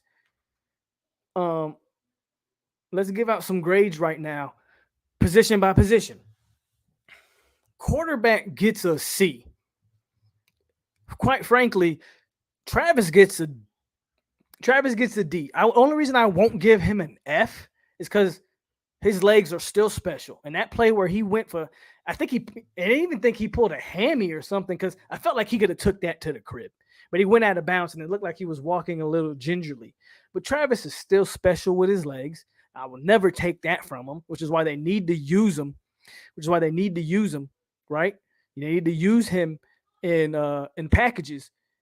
But he gets a D. But in 2 or 3 series we saw Milton, is he not get an A? So I'll say D and A. I'll give it a C plus.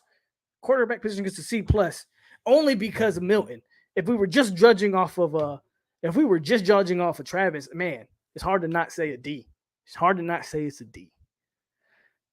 Running backs get an A for me.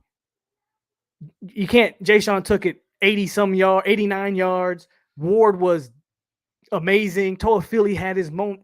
We didn't see any. I think, matter of fact, I don't even think DJ Williams dressed out. But that three running back rotation is dynamic. It's efficient. So the running backs get a definite A. Receivers are a little harder to grade. But I will say, when receivers actually had chances to get the ball, I felt like they all made plays. When McClain got the ball, he made plays. Kayshawn Helton gets an A just off of catching in tight spaces, contested catches. Keyshawn gets an A. Again, Malik McClain, maybe off of one play, I can't give him an A, but I can give him a B plus. Pookie gets an F, which brings maybe the grade of the entire. And he only had one target, but on his lone target, he false starts and gives come on. I feel like when wide receivers got chances, though, they made plays. Parchment called a touchdown pass. So I will give the receivers the B plus. Tight ends, I gotta give a F, and that's honestly to no fault of the. And you know what? I don't want to give them an F. You know what? I'm gonna say actually, I take that back. Tight ends they don't get a grade. I gotta go back and look how the tight ends blocked, because they didn't target them did any tight end get a target? So if any tight end didn't get a target, it's hard for me to grade them just off of memory. If I go back and watch them blocking, I'm sure Jordan Wilson was out there blocking his ass off. So I will give grade to be determined on the tight ends. Maybe if somebody in the chat actually, right, incomplete grade, right, from Joe Hardaway, I agree. Incomplete, right, for the tight ends. If somebody actually sat down and graded the tight ends or watch how they blocked, then you could, if you would please put a grade in the chat. I didn't watch the way they blocked, to be quite honest with you. But they were not targeted in the passing game, so I agree. It's unfair to grade them, so we'll give them an incomplete. O-line as a whole, that's very hard for me. No, it's not an A. I will give it a C. I will give the O-line a C. I will give the O-line a C because I think Jordan Travis made them look worse, but I thought they were dominant in the run game. When FSU lined up and decided we're just going to run the ball, running backs had plenty of lanes to run the ball. Wide open gaps. The offensive line on the running game sealed the edges that running backs could turn to. So I'm going to give the offensive line a C. They weren't the greatest in a pass protection for Travis, that is, and the bad snaps definitely got to play a part. In bad snaps, we had like 2 or 3 false starts. So yeah, C. I think a C is a fair grade. I think C is a fair grade for the offensive line. Did the tight ends have a block on that Corbin TD? If so, they get a B. Special team. I don't want to jump the gun, so we're not talking about special teams yet. Tight ends got a C. O-line gets a C. Smith was taken out. O-line gets a B minus. We had over 200 yards rushing, and not on some gimmicks either. We legit lined up and ran the ball. But I'll give them a C because of the bad snaps and the penalties. I'll give him a C, but I do want to see more from the offensive line. And I do think Gibbons struggled early. But he came into his own. D-line gets an A. D-line gets A plus. And does anybody have any counters to that? Like, does anybody really want to debate the defensive line? Defensive line gets an A plus. A plus. 5 sacks, 4 or 5 sacks, whatever we had. Constant pressures. D-line gets major props. Let's go. If we go to the linebackers, I think Gainer brings the grade down a little bit, but for the most part, I thought dare I say the linebackers get an A. Dare I say the linebackers get an A. I can't think of one time that the linebackers were out of position, shot the wrong gaps, Gainer missed some tackles, but I can't. Other than that, that's why I said Gainer might bring the linebackers down a little bit. So we'll say B plus. I'll be fair and I'll say B plus. What do you guys think about the linebacker grade? Because honestly, if I just look at Deloach and I just look at Lundy, A.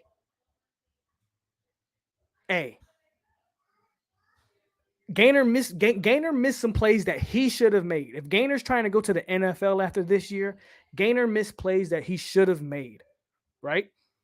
So I can definitely say the linebackers.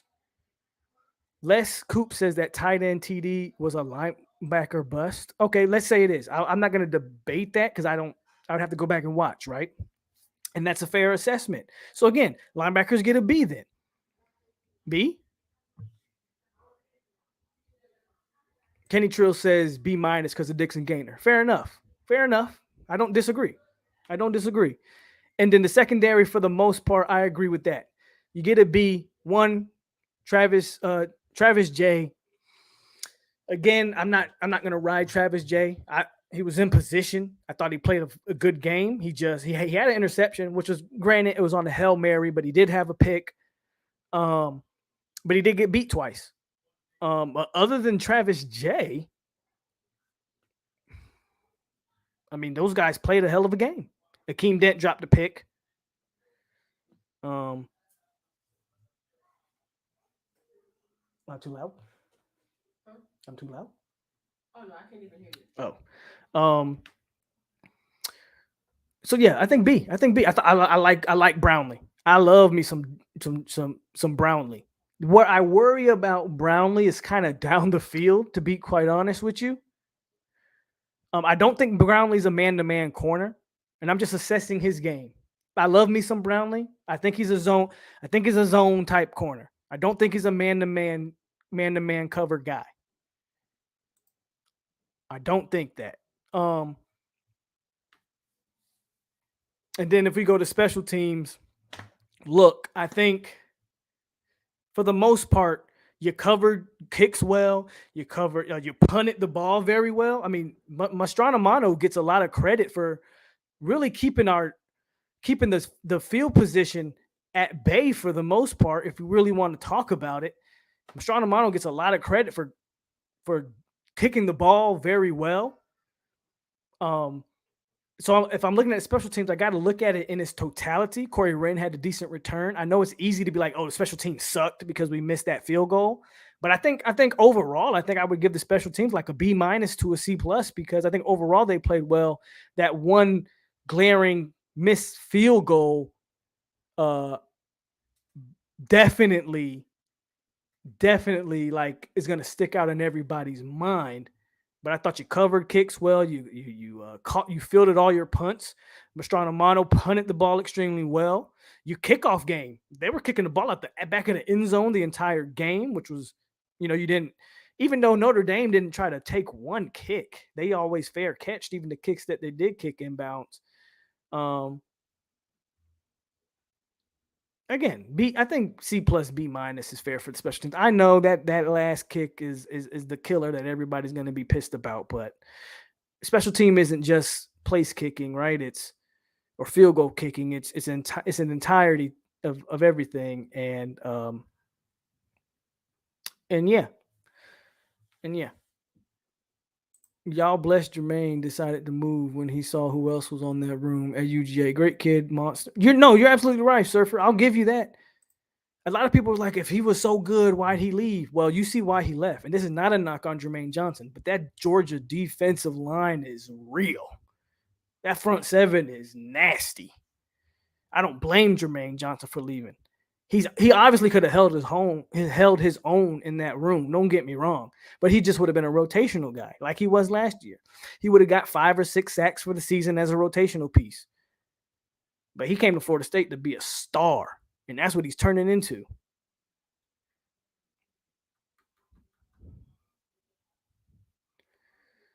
Norvell pulled a Willie T. I don't agree, and I know what you mean by that, Hardaway, with the icing the kicker, but I just don't agree. I thought he made the right call. You can't blame him for the kicker missing that. I don't like Travis J as a returner. I don't either. But I do. I do think he fields punts well. I do think we did the same. Remember, we used to do the same thing with Rashard Green. Now, Rashard Green would take one to the crib every now and then. One of the reasons FSU had him at punt return was because he would actually field punts. You didn't have to worry about him fumbling.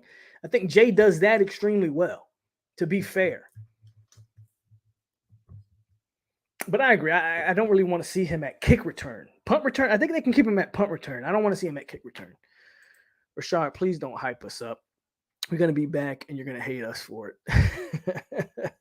Sydney, I like him going forward. Fitz hasn't been consistent. You're not wrong. All right, No Squad. Thank you for tuning in tonight, man. I'll catch you later. What time is it, by the way? We're going on 2 hours here soon, but hey, man. Still got 118 people in here. Hey, Rat. Peace out to you, man.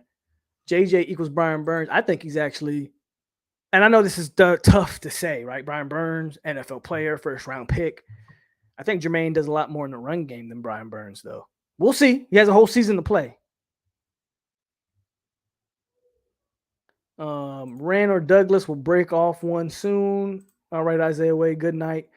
Douglas got some wheels, and yeah, I was kidding. I get why he challenged on the kick. So again, man, hit the like button if you guys haven't hit it. Actually, I got 108 likes. So man, you guys are doing God's work tonight.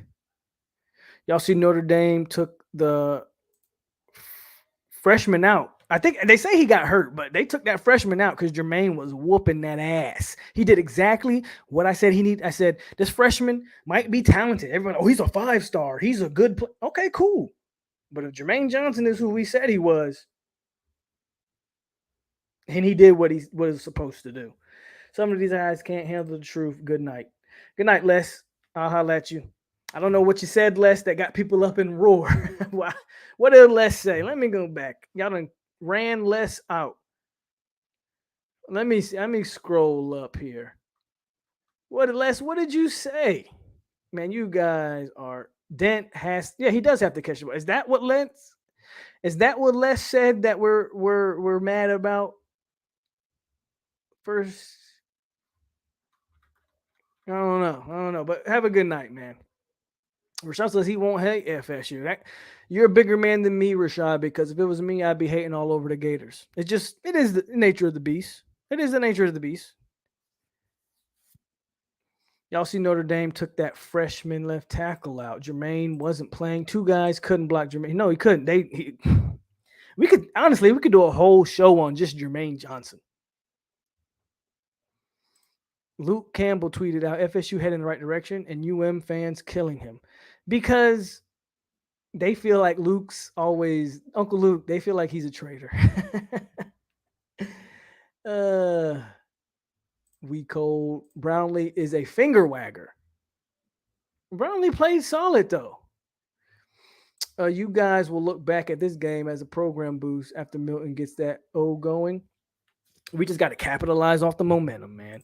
Just got home from the game. How was the game, Ray? It looked electric on TV. Since Ray is coming in here a little late, am I disappointed with the loss? Yes, because we were right there. But I'm telling you, man, it's hard for me to come in here and be mad. It's hard for me to come in here and be upset because I saw things that I really didn't expect to see. I did not expect that defensive line to look like Timmy Jernigan and Mario Edwards and Eddie Goldman were on that O-line. I didn't expect that. I didn't think those linebackers were going to look like Telvin Smith and Vince Williams were on the linebacker. I didn't expect it. It's hard for me to be mad. Am I upset at a loss? Sure. But it's hard for me to be too upset. Zoe Les Coop was capping for Jeff Sims, a QB who threw. You saw that Jeff Sims got benched yesterday, and they lost to Northern Illinois, by the way. So Uncle Lou, my guy. Uncle Luke, you mean. Now, there is an Uncle Lou on YouTube, but if you're talking about Uncle Luke, that's what I'm talking about. When he says Luke Campbell, he's talking about Uncle Luke, not Uncle Lou. Herb Street gave FSU mad love. Goodbye, Kenny. Les, just talking to be talking. We got some family biz to take care of in Jayville. We owe y'all for that fluke year.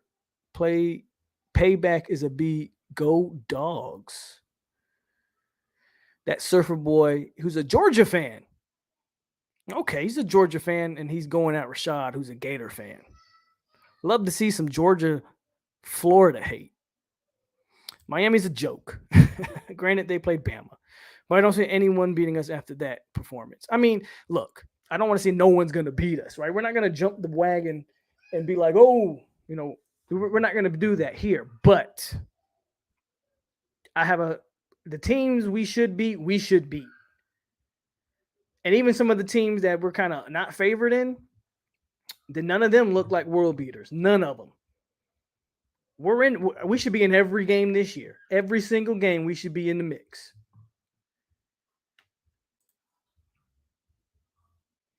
Absolutely. We had the best game of the week. Not even close. Sims got hurt in that second quarter. Facts. He did get hurt. But before he got hurt, was he playing well, Les? Since you want to claim facts, and I'm not coming for you, Les, but we are going to talk facts. Before he got hurt in that game, was Jeff Sims playing well? Because I'm here to tell you, he wasn't. Norvell will have the team prepared for the rest of the season, especially after tonight. I think they put a whooping on these mediocre teams. How do you feel about Norvell's late decision to put? I know you're new. I know you're new to the stream. One, first of all, Ray 50 ain't new here. He been a 863. Well, he's not a tribe member. Yeah, Ray 50 need to become an 863 tribe member. But Ray 50's been a supporter of the channel. But I know you just joined the stream. MKZ should start it from the snap, like I've been saying all offseason. I'm not saying I'm the freaking scouting guru, but I know I know when one guy's better than the other. And KZ's been better than Jordan Travis since April. Nothing's changed. You saw it live in-game, bullets flying against Notre Dame. What more needs to be really said? I'm from Bama, so we got Florida and Georgia's number again. POLK, we are going 6-1 heading to Clemson. Ooh, it's a tough ask, but it's not. I mean, after you saw tonight, is it? You know, that's a tough ask, right? But if you show up against Wake Forest, who's that? That's that kind of first real test that everybody's talking about. Whether or not I'm bought into Wake Forest is irrelevant. Everybody thinks Wake Forest is a solid team. If you show up against that team, and North Carolina already took that L to Virginia Tech, so they've shown that they are extremely vulnerable. You can very well beat, and UMass is after that. You can very well. We don't fear Syracuse. We'll see what Louisville looks like tomorrow. But I have a feeling Louisville takes a big step down. It's not unheard of.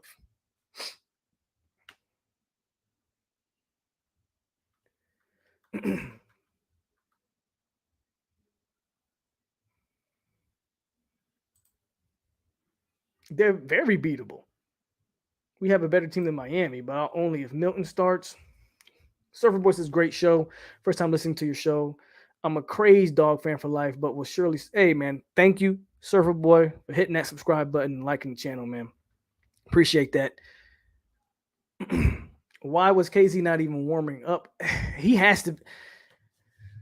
We saw this last year, man. And this is 2 years in a row we've had questionable quarterback decisions with this staff. Like, do we want to really break it down and get into it? 2 years in a row. Last year, we saw it. James Blackman started. Saw how that game went. Then the next week, they start freaking Tate Rodemaker, only for Jordan Travis to come in and save the day. This year, Jordan Travis comes in, struggles. Mackenzie Milton almost comes in and saves the day.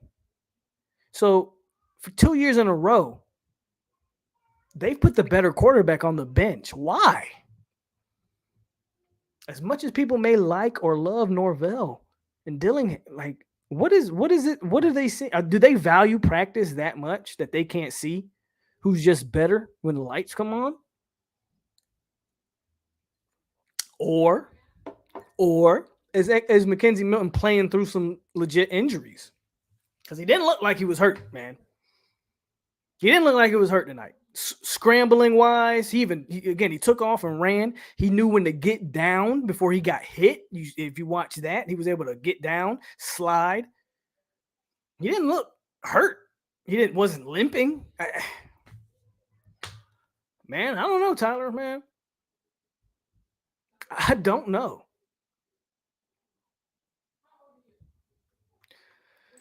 We just can't use a series to run Wildcat and there go 4-35. I was living with the play calls and the final decision. Yeah, that call on our own 35 is definitely debatable.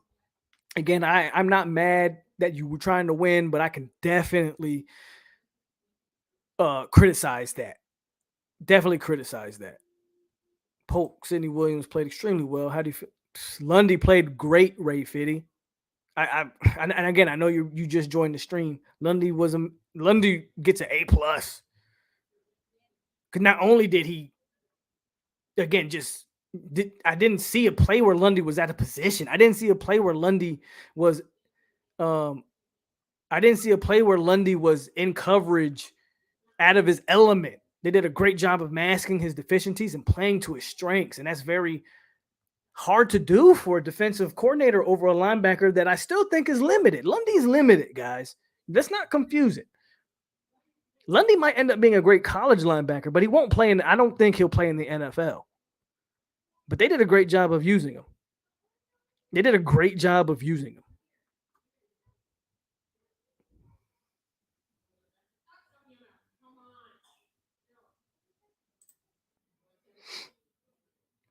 Matey for the Ville, what's going on, brother? What's going on with you? That applause for if we would have pulled that off with Milton, that would have went down in college football history. But you heard the crowd when Milton came in the game, and he should start from here on out. I don't think there's any questions about it. But it was so I agree. That was like one of the dopest moments, and that's the first game of the year. Might be one of the dopest moments of the college football year this year was Mackenzie Milton coming in. Thank you, Marvin. Milton got hit in the chops when he threw that ball and got up like it was nothing. So again, I don't know why this man. I don't know. That's 2 years in a row this staff has, in my opinion, dropped the ball at the quarterback position, a position that they should be experienced with. POLK, in your honest opinion, do you think Milton starts? Jacksonville State's an intriguing game because they don't really need Milton to start in that game. But I will say that if you want him to build some chemistry with his receivers, some cohesion, then you probably should start Milton and let Travis finish that one out.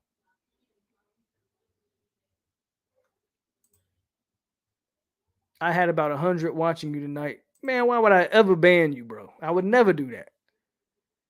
Thank you. But I do appreciate that, brother. I do appreciate you streaming the show for me, man. You know I would never ban you, man. Thank you. Thank you. Steve says, refer to my top comment. Love the stream. Just randomly stumbled across. Hey, man. Like, subscribe, man. Subscribe to the channel. If you love this, I do this all the time. And I will do this. I'm going to do this every single game. Win, lose, or draw. I'll be here giving you this raw take, raw emotion, raw passion. Win, lose, or draw. Milton should start. How can you start JT? I agree. And it's over for Travis. And Maidenville says it's all good. But man, we just went 2 hours. And I could keep going. But what do you guys want, man? Can we talk about how we've been undermanned in the front seven for 3 years and played great for 4 quarters? And quite frankly, they still are undermanned. We still only 3 deep at defensive tackle, if we want to be real. We still only got, 3 competent linebackers. I don't know if we saw Jaleel McCray tonight.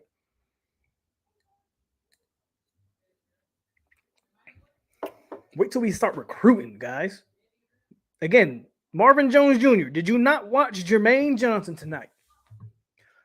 And if Jermaine Johnson wasn't good enough for you, Marvin Jones Jr., did you not watch Keir Thomas? But if that wasn't good enough for you, did you not watch Quayshawn Fuller? Marvin Jones Jr., come be the next. Come be like your father. I hope you watch this video and look at me pleading you. Marvin, again, I've been on the record. If we get Marvin Jones Jr., I don't care who else we sign. We keep the class that we have intact, and you're telling me that we have Travis Hunter and Jones Jr. on the same defense? Marvin, come play for your legacy. You were born to wear this. Come play for it. Come play for it. Everybody says keep going.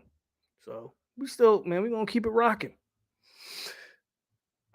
We had almost 200 people in here. We down a little bit, but we still got over 100. So we're going to keep it rocking.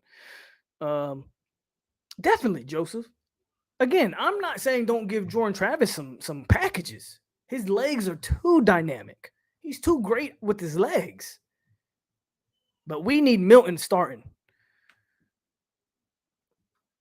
On my way home from Tallahassee, man. Sucks after the loss. Hey, again, no moral victories, man, but If you're a Florida State fan, I don't know how you could be mad. Be mad at the loss, but after what we've seen the last 3-4 years, this is the best the team has looked in that time span. I don't know, man. Good luck. With the way Kirby recruiting out there, man, good luck. That's what I'm saying. Wait till we start recruiting. This FSU team going to be scary. Travis Hunter, bruh. Again, if we compare him with Marvin Jones Jr., our linebacker need work. We need a whole summer on how to tackle. Just Gainer. Because I think Loach and Lundy was wrapping up. Okay, go watch it. Go tell mommy to put on Simon. All right, man. There's my co-host, guys. He's actually been doing good. Usually them been done jumped on me and popped in the screen. My co-host ain't did that tonight. The whole world was mad at your coaches tonight. Watching your talent, they started bailing when they pulled, like they started ignoring the coaching. I think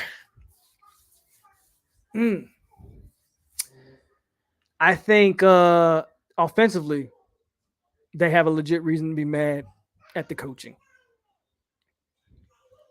Other than Clemson, what's our toughest team? That's a great question.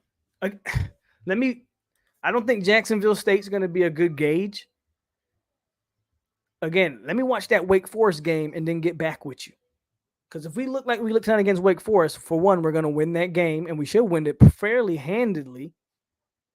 Our toughest game could be, I will say Miami has a mental edge over us, being that they've won the last 3 or 4, however it's been. That could be a tough mental game for us. I don't think Miami's his talent. If Milton's the starter, Derek King is not better than Mackenzie Milton. Y'all can chalk that up. I don't care what anybody says. Miami's backfield isn't better than our backfield. And their defense isn't better than our defense. So Boston College will be a tough game. Shout out to Zoe for that one. But Miami might have a mental edge over us that I think we'll need to that we might need to overcome. And then Florida's still out there. If there's nothing else, Florida will be a well-coached team at the end. So I won't say that Florida's not there. Florida will be a well-coached team at the end. Ray 50 still doesn't like Adam Fuller at DC. Hey, Adam Fuller's. Can you knock him this game, Ray? Please tell me. I'm not here singing his praises, but I can't. He had one bad play call. He had one bad play call tonight, and I talked about it. That third and long, and we decided to blitz, and they ran the screen and picked it up. He had one bad play call tonight. But overall, Fuller coached the best game he's coached since he's been defensive coordinator at Florida State. I was in a Miami Live arguing with Clemson and Miami fans saying that the last thing they want is FSU to wake up. Of course, they don't want us to wake up. Clemson fans were saying it wouldn't matter because they'll see how quickly they forget that they're only here because of our downfall. Clemson fans will see.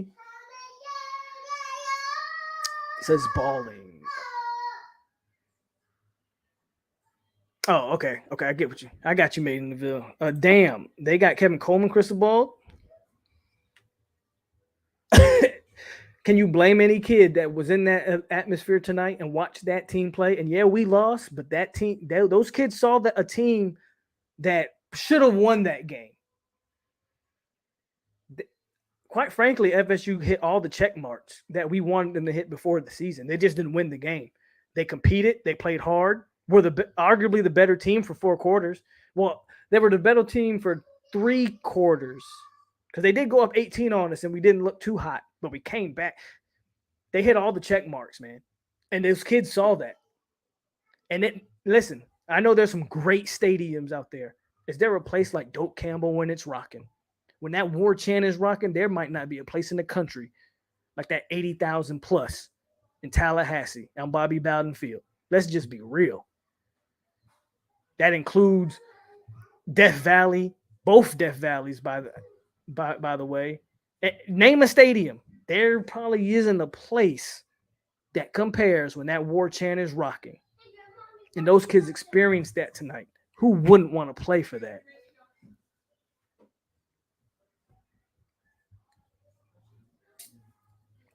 No idea. I don't know much about Wake. I just keep hearing that they are so supposed to be a good team this year. But again, Boston College, yep. King is food. You ain't lying. I've been watching their post game, bro. Miami fans calling for their OC's head. I do think Rhett Lashley cost. I won't say cost them that game because it's Bama, but I thought Rhett Lashley called a terrible. Hey, he had a terrible game plan offensively. That's my opinion. By the way, the defense did improve. I think Miami will lose another game before they play us and fold when it's time to play. Adam Fuller earned some of his money back. Fuller wasn't to blame except that 3rd and 17. Other than that, I like the game plan. UF is not beating us with the running QB, not with that front seven. Hey, I'm with you, Zoe. I was at the game. I can say that the fans are back. Johnson is the business. UF better find a QB. No doubt Bobby brought some magic. When the guy said BC would be the toughest game, I was like, for real? But my DNA is SEC since birth. Well, November. We play BC in November. That's an away game, so that's going to be cold November at Boston College. If you know anything about the history, BC always plays Florida State fairly tough. I can see why you say BC would be a tough game. I know Bama over-recruits everyone in Florida, but FSU looks to be runner-up. Ain't that crazy? Coming off a 3-win season, and we just lost tonight, but the kids see. The kids see what's going on. Bro, I put that on everything. Ain't nothing like a rowdy rocking doke. There you go. Norvell gonna lose sleep over not starting. Yep, Norvell let one go. He let one go, and that he gets all the criticism in the world for that. He let one go. Norvell's not in a position where he can be blowing games, and again, that's 2 years in a row where we have questionable quarterback decision making from our head coach, who's supposed to be a quarterback coach. I think he played quarterback. He can't seem to diagnose a good quarterback when he sees one. I like a lot of the things Norvell is doing.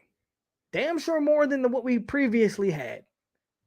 Can't even lie. But man, that's 2 years in a row, man. He can't seem to figure out this quarterback room. After last year, he gets a little bit of a pass. COVID. He didn't get his hands onto these kids until 3 weeks before the season started because fall camp. We finally got a fall camp. Had no spring camp. Couldn't interact in the summer. Had to do everything off of Zoom. I give you the pass, but you had a full year. Or at least what? 8-9 months of Travis and Milton, and you felt like Travis was the better guy. Travis J gonna be a shutdown corner when he get in midseason form. I've been attending games since '99, and I still get chills when there's nothing like it. And that's no knock on any of the other stadiums. But see what separates us from those other stadiums? When the war chant gets the chopping, I'm on TV and it sends chills down my spine. When the war chant gets the chopping, man, is a completely different feeling than anything you'll experience. Bro, these kids that would not come play are the ones who've been a few SEC games before, right? Bro, the kids that would not come play are the ones who've been to a few SEC games before arriving in Tallahassee. I don't really know what you mean by that, Surfer. Explain that comment.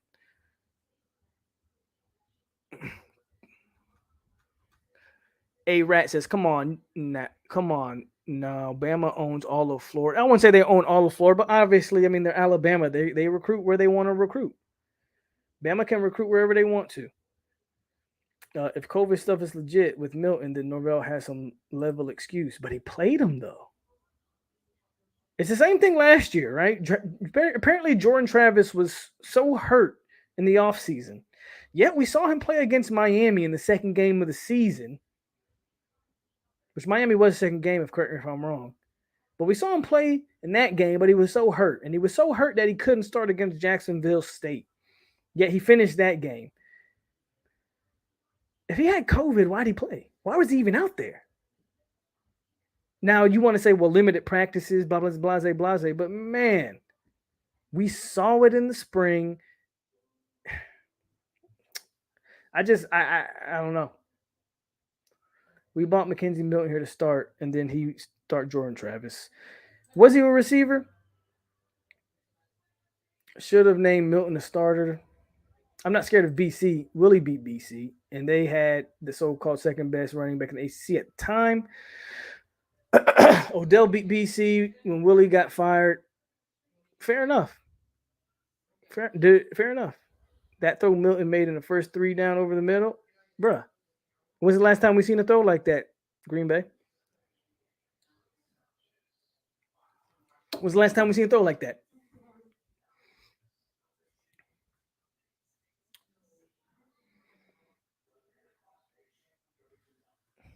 The marching Chiefs were tripping, playing while we were trying to war chant when the players were coming onto the field. I know BC is a cold, and I know FSU has struggled there in the winters. I feel you on that. The woke at Doak, this game will be remembered. If we would have won it, it would have went down in history, for us anyway. But it still was a great game. It still was a great game. The chant will always give me chills, bro. I'm in the stadium drunk as hell just chopping. Instead of talking about a QB battle, Travis J was in good. Yeah, I agree. Jay was in good positions, man. He'll get. Look, I'm not too worried about Travis J. I'd be worried if Travis J was just getting straight out burnt or out physical. I mean, on the one touchdown pass, you can kind of say he was out physical, but playmakers, man. They had a playmaker. I say this and I say it again. I'm never mad at. Sometimes your guy.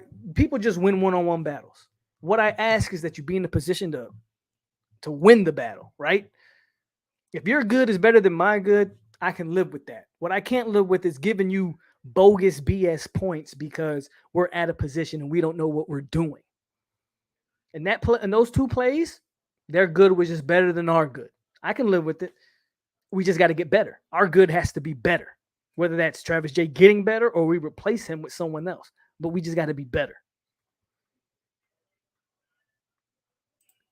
No plays with heart. Knowles played with heart. Sorry, they did not fold under adversity. I'm proud of them. Keep climbing and don't beat yourself. I'm saying Milton was. I get he was limited in practice, man. But how much practice does a guy who's what is Milton 24, 20 freaking 5 years old? Let's be real. How much practice does Milton really need?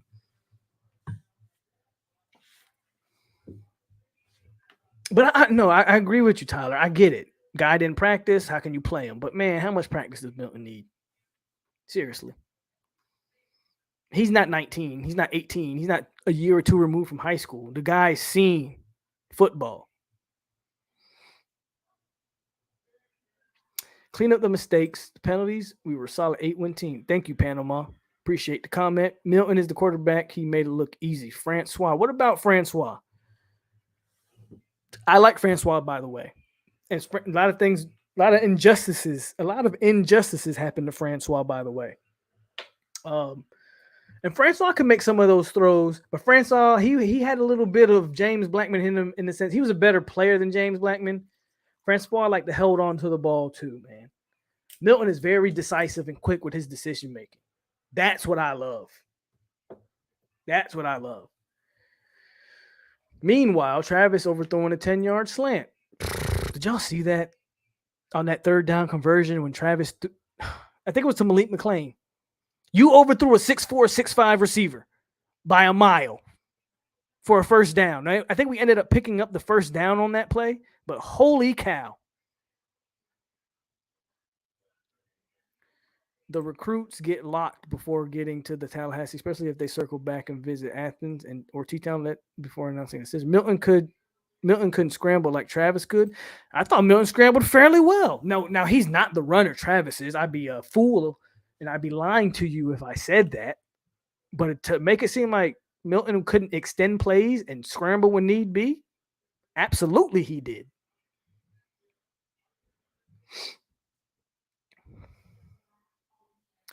Live and die with the one-on-one. Can't be mad with contesting balls. I'm still tight about that first TD to the tight. Yeah, now that TD, there's no excuse, right? We let a guy run free to the end zone. That can't happen. That has to be fixed. Everything after that, though, I will say Notre Dame earned. The first touchdown they did not earn, but everything after that, man, they lined up and they earned it. They lined up and they earned it. Francois literally lost us the game versus Miami in 18. Yeah, that was a horrible pass.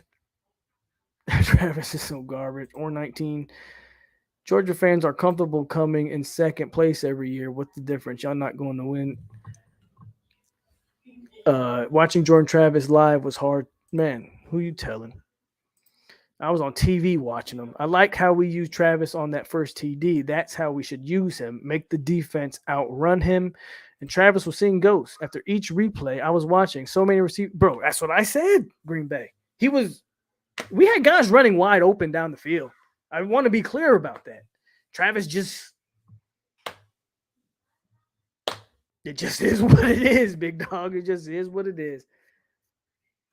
Pour up another one. We need you all night. I ain't going to be on here all night, but I will give y'all 30 more minutes. I promise you I will give y'all 30 more minutes. We'll go 3 hours strong, and then we'll call it a night. I done pretty much drunk the whole bottle.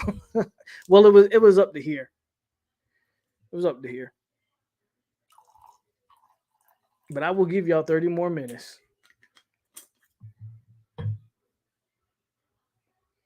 I like Travis too. I keep telling people that I like Jordan Travis, but he's not a quarterback. He's not a quarterback.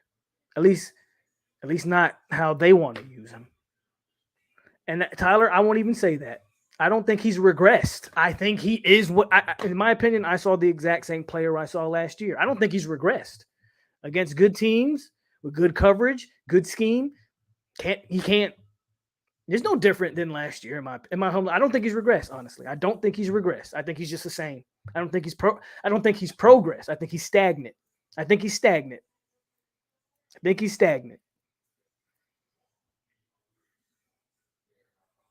Just joined late. John, man, where you been at for the last 2-3 hours? We've been here, bro, turned up. Again, I'm disappointed in the loss, but I don't think you can be mad at what we saw, man.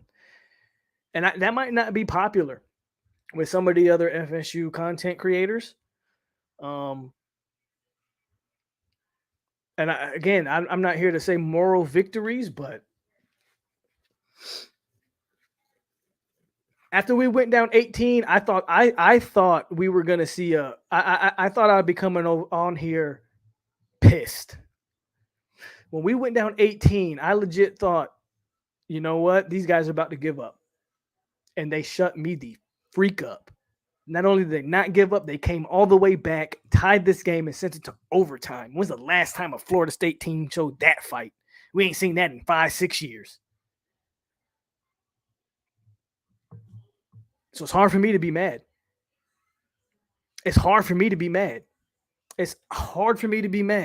Yes, I would have loved the win. Yes, I'm disappointed at the loss. But here's what I'm going to tell you. If this team plays like this the rest of the season, there won't be too many more losses.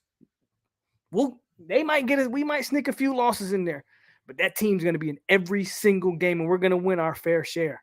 And the recruits are coming.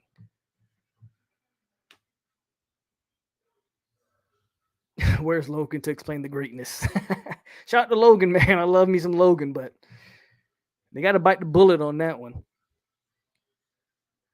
Ahmad Davis says, what do you think about our game against UNC? I think it's a winnable game. Again, we got to put some games together. Obviously, we have 3-4 games before we get to UNC.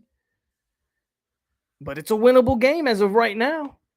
Now, if we go out there and we lay eggs against against Wake and Syracuse and Louisville, and we look a shell of what we look like tonight, then this team is back to square one.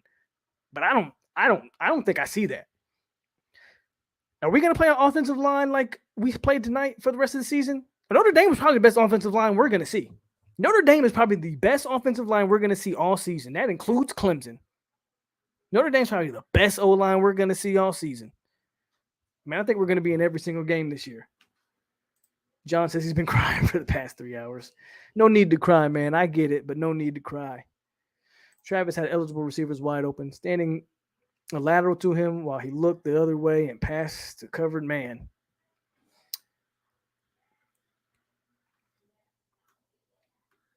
Hold on. Chat jumped on me, guys.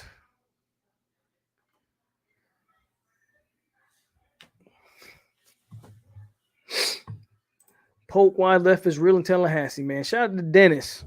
Dennis was one of my first subscribers, and yeah, he's a Miami fan, but I usually let Dennis stay around because he was like one of the first people that subscribed. So shout out to Dennis. Hey, Dennis, you might want to be worried about that damn Alabama game and that ass whooping y'all got. Because you can say what you want about us,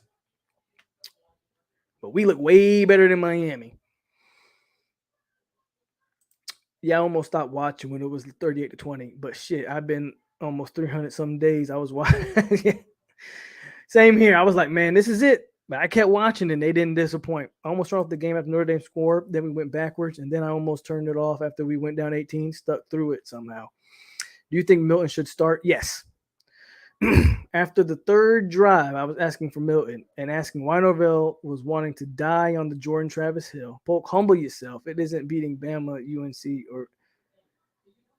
Man, stop. First of all, we don't play Virginia Tech. So that's something that you guys got to worry about. I'm extremely humble. But if what I'm gauging is what UNC put on tape and what y'all put on tape, yeah, we're in every single game this year. Whether we beat those teams or not, we'll see. But you're not going to convince me that we're not in every single game this year. And again, Miami fans, y'all don't have no room to talk. Bama took y'all to the woodshed. They could have put 60 on y'all, but Nick Saban called off the dogs and started rotating third and fourth string receivers and wide receivers, man. So, hurricanes or tropical storms, whatever y'all want to call yourselves tonight, just chill. Just chill. Go back to the drawing board. You might want to worry about Appalachian State and Michigan State because that Michigan State team don't look like a joke, to be real with you. Don't worry about us. We got us over here. We just went toe-to-toe with a top 10 team, and y'all just got blown out the water. I agree with you, Zoe. I don't think Jermaine Johnson's going to let this thing sleep. He's not built like that. He's going to hold him accountable. I got to drop 60 on JSU, then I'll believe we might be all right. 60, 40 plus, obviously, but hold them to hold JSU to no more than 17. And 17 may come in garbage time, but on the real, 40 plus and hold them under 20. And if they get more than 20, if it comes in garbage time, I'll be okay. But for the first 3 quarters, they probably shouldn't even move past half field, man. If I'm being real, from what we saw tonight, I'm only gauging off of one game. But what I saw tonight, JSU shouldn't move past. And not to mention what I saw from the game 1 of JSU, they don't look dynamic at all on offense. They look overrated. JSU shouldn't move the ball past the 50. And if they do, it should be in garbage time. If it's in garbage time, I'm cool with it. But when the starters are up there, they should move the ball past the 50. Every game we play is winnable, but as FSU fans know, yeah, that's true. Every game we play is winnable, which also means it's losable. Consistency is key. Milton and Chuba should be ahead of Jordan Travis on the depth chart. I won't go as far as Chuba. I got to see more from Chuba to go as far as that. But Milton for sure. I won't disrespect Travis that much. I had a friend that was at the game. He said that Fuller got out coached. I don't see if you want to talk about that third, again, I just revert down to that third down call. And if you want to go with that, then you're not wrong. Because you could argue that third down call won Notre Dame the game. You could legit, if we get the stop on 3rd and 18, there might be a completely different outlook on that game. So you can actually make that claim, Jeff, right? Because I believe in a football game. I know there's a lot of factors, but you can compartmentalize certain plays and understand that momentum and field position and all these things dictate the course of a game, right? If you make that stop and get that ball back, then the game may even play out differently because the momentum has shifted and time of possession has shifted, right? And the field position has shifted. So if you want to boil it down to that one play, you might have a point. They also said that this Notre Dame defense was also I remember hearing that. I remember hearing that Notre Dame was extremely confident in that defense. They gave up 38 to a Florida State team with no quarterback. Think about that. We didn't have any special team touchdowns. We didn't have any defensive touchdowns. They gave up 38 to an FSU team with no QB.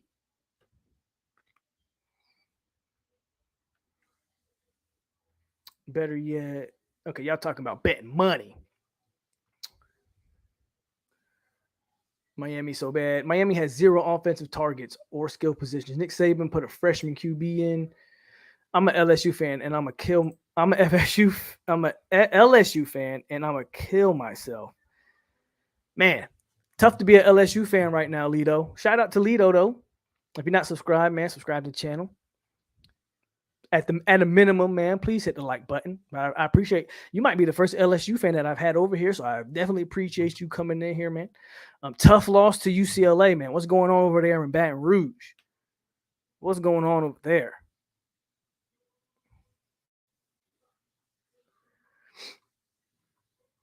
Chat jumped on me. Hold on a second. Scrolling back up. We can't be down to Notre Dame. We can't be down no 14. Well, definitely not against. If you're talking about JSU, hell no. Better not be no 14-0 in that game. All those SEC transfers played well, especially Johnson. He definitely had a 10-sec man. Thomas is nice also. I think, yeah, they all did play well. Absolutely. How is that FSU and ACC team has a harder schedule than the mighty Georgia? They've been downgraded to depression. King Noel says, Polk, now I see why they can't find a spot for Gainer. Explain that to me, King Noel. Why can't they find a spot for Gainer? Because Gainer was probably the weak link in the linebacker room. I did see them put Gainer on the edge, though. But he left a lot of plays. Gainer had a lot of plays he left out there, man. But explain that to me, King Noel. What's up, man? So, thank you. His decision-making is so quick. Exactly. So, I agree with you, right? So, maybe we should put 60. But again, they shouldn't pass the 50-yard line. They shouldn't pass the 50-yard line. Nope, I can't recall any drops tonight. If anybody can, please let me know. I don't recall any drops. When the balls hit receivers' hands, they caught balls. I'm a Saints fan too. How do you think? Hey, bro. Yeah, I'm gonna give you this just because you're a Saints fan, and Jameis is obviously my guy.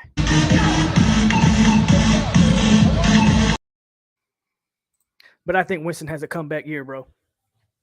I root for Jameis all day, every day.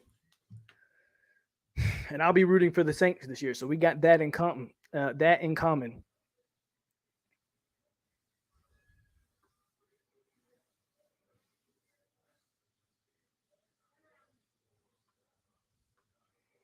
I'm not saying it was my friend. I thought we played solid. Yeah, I know, Jeff.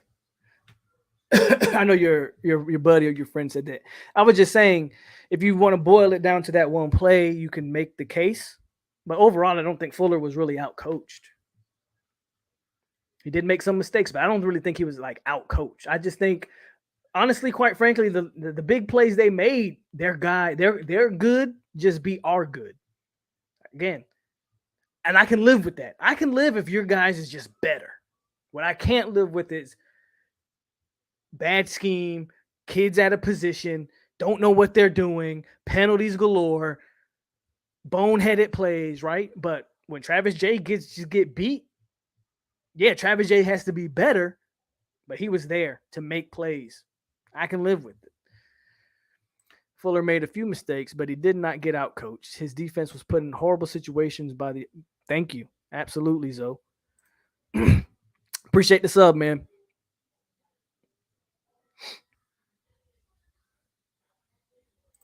Where's the LSU fan at? I want to talk SEC. Lito's an LSU fan. Gainer doesn't love. Hold on. Chat jumped on me as soon as I was reading it. Gainer doesn't love contact. I think Dupree was one of the ones that was saying Gator ain't that guy. Hey, Dupree, I can't argue with you. I remember that conversation we had about Gainer really not being that good. He did not play the best. He wasn't the best linebacker on the field tonight. Gainer's got some improvement to do. Helton does look like his old self. Yeah, Keem had an easy pick that he dropped, and Travis J got cooked. He got cooked twice. I wouldn't say he got cooked all game. Let's not jump the gun. And even on the good plays he gave up, he was in position, man. He just got beat. Helton has some legit play. Helton has some clutch catches that really kept us in it. Shout out to Helton, man. You goated. Thank you. Hey, I just do me. If you're referring to myself, if you're referring to me, I appreciate it, bro. Again, hit the like button, subscribe, support the channel any way you can. If it at the least, just hit the like button. That's all I ask. I just come out here and give my raw take, raw emotion. I think people just like me for who I am. Right? They didn't get. There's a lot of receivers that they didn't get involved enough, and that has a lot to do with the quarterback play.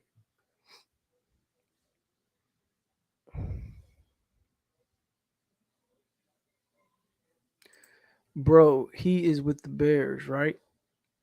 Y'all talking about something else. I don't know what y'all talking about. Jerry Jones. He got in late. I did see number 7 get in the game late. And Travis J might want to. I mean, I don't know, but Travis J might want to watch out for Jerry. I mean, I think Travis J is fine. Don't get me wrong. He got beat good on good. I talked about it a million times. But hey, if Jerry Jones doesn't give, that might be a competition going forward with Jerry Jones and Travis J.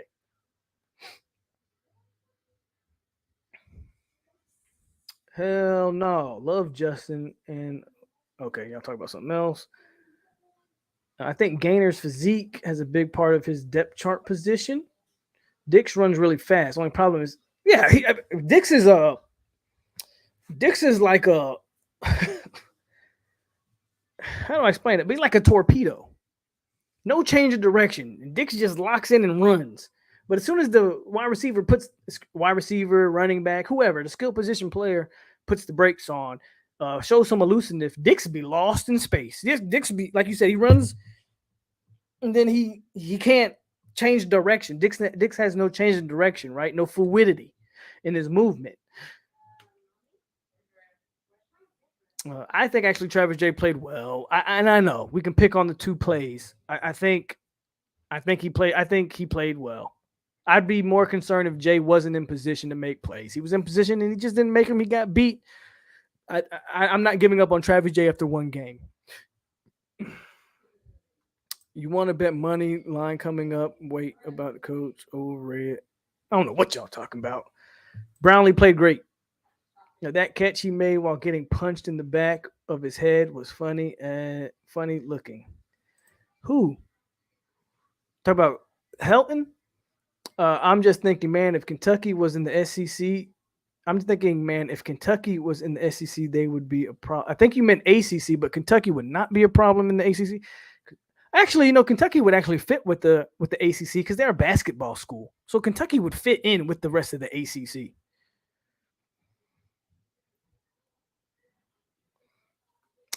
I agree with chat jumped on me again. I agree with Dupree though. Travis J will be all right. Yeah, Jay's first start at corner. I'm not giving up on him right now. Low key, Brownlee's their best corner. Bruh, 11 took a drag 20 yards. They never got looked at. They don't want no parts. Well, you're talking about McClain. Again, I think it's the limitations of the quarterback. McClain should get way more targets. You see it. No. Take a sip. McLean has easily the highest ceiling on this wide receiver room. McLean is the most talented guy we've got. He's just a freshman, unfortunately. But a kid with that size and he runs like a gazelle. McLean is the most talented guy we got, and I pray to God the rumors are true and that Dustin Hill will be here in January. Because man, oh man, can you imagine if we had Dustin Hill right now? But McLean is the most talented guy we got. I think Bobby Bowden's spirit was there. I think Bobby Bowden was the whole reason why that tight end dropped that last pass. I'm not even gonna lie. I tweeted it. Again, if you're not following me on Twitter, I don't go live during games, but I tweet my ass off. And I said that was all Bobby Bowden right there when that tight end dropped that pass that forced the game into overtime. That was all Bobby. That was all Bobby, baby.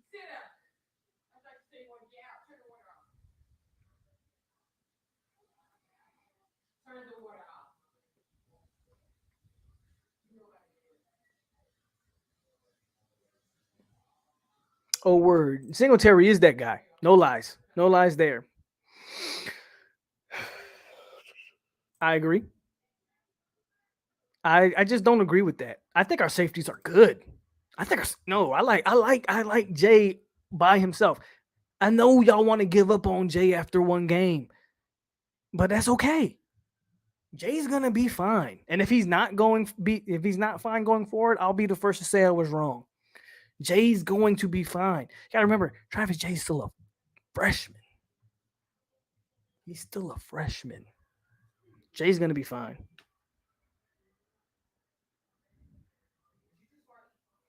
Why wouldn't they be, DF?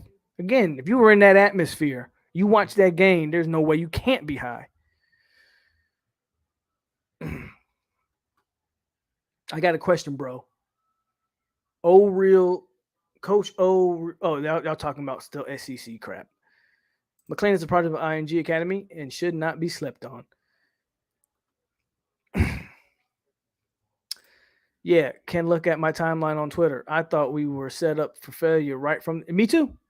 Again, if you don't follow me on Twitter, follow me on Twitter. If you want some entertaining crap during the game, Twitter is where you got to follow me because I don't go live during the games. My emotions be too high. It probably would be actually very freaking entertaining. When we gave it the first touchdown, I was like, okay, I'm done. Because I thought it was the same old. I was like, yep, I'm done. This is it. It's over. I tweeted like a little gif of a old girl who picks up her bag and walks out. I was like, yeah, I'm done. They proved me wrong, though. They shut me the hell up. Darren Winston had that one little pitch play.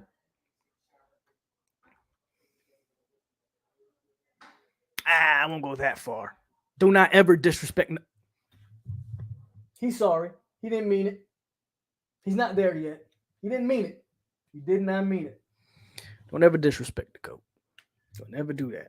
McLean got a little bit ways to go before you start saying he's that. Watch it, Derek. Watch it. Man, Cortez played solid. And in his limited time, he was, again, these linebackers are really blowing my mind. I'm not even going to cap. I can't cap. I might as well take this cap off. Like, the linebackers showed up tonight, and they proved me wrong. If you guys remember my preseason thoughts, I said I'm worried about defensive tackle depth that really didn't come into play in this game. We didn't really see too much depth. I do remember seeing Jarrett Jackson out there. And he didn't look like he was bad when he was out there. Now, he wasn't Lovett or he wasn't Coop, but he held his own. And I was damn sure telling you that the linebackers were going to be terrible. Didn't have any faith in the linebackers. And Emmett Rice isn't out there, guys. Think about that for a second. But Cortez Andrews was playing legitimate. Like, Cortez Andrews was, from the limited snaps that I can remember, 53. I'm pretty sure his number is 53. Coach Marv, I apologize. I apologize, big dog. I got nothing but positives to say. I've got nothing but positives.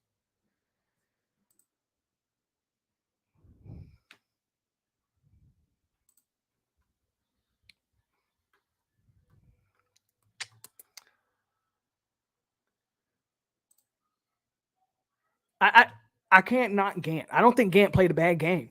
But I also thought Sidney Williams played a good game. So either one of those guys, the safety position, hey, I love it. I love the fact that we got some depth and both guys can play. But Gant didn't play a game where you like, oh, he's got to be benched. I thought Gant played a very, and I thought the penalty on him was completely bogus. Gant played a good game.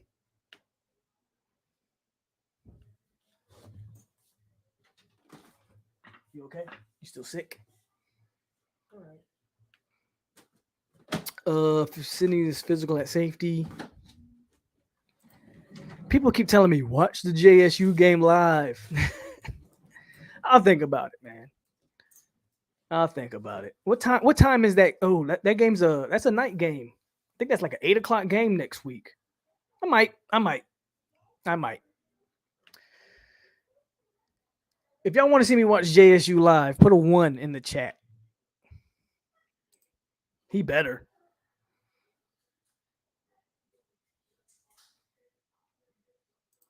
I don't know, man. He disrespecting P-Dub. I don't know. I think Malik McClain has a lot of talent and a bright future, but he got to stop. Don't ever disrespect my guy.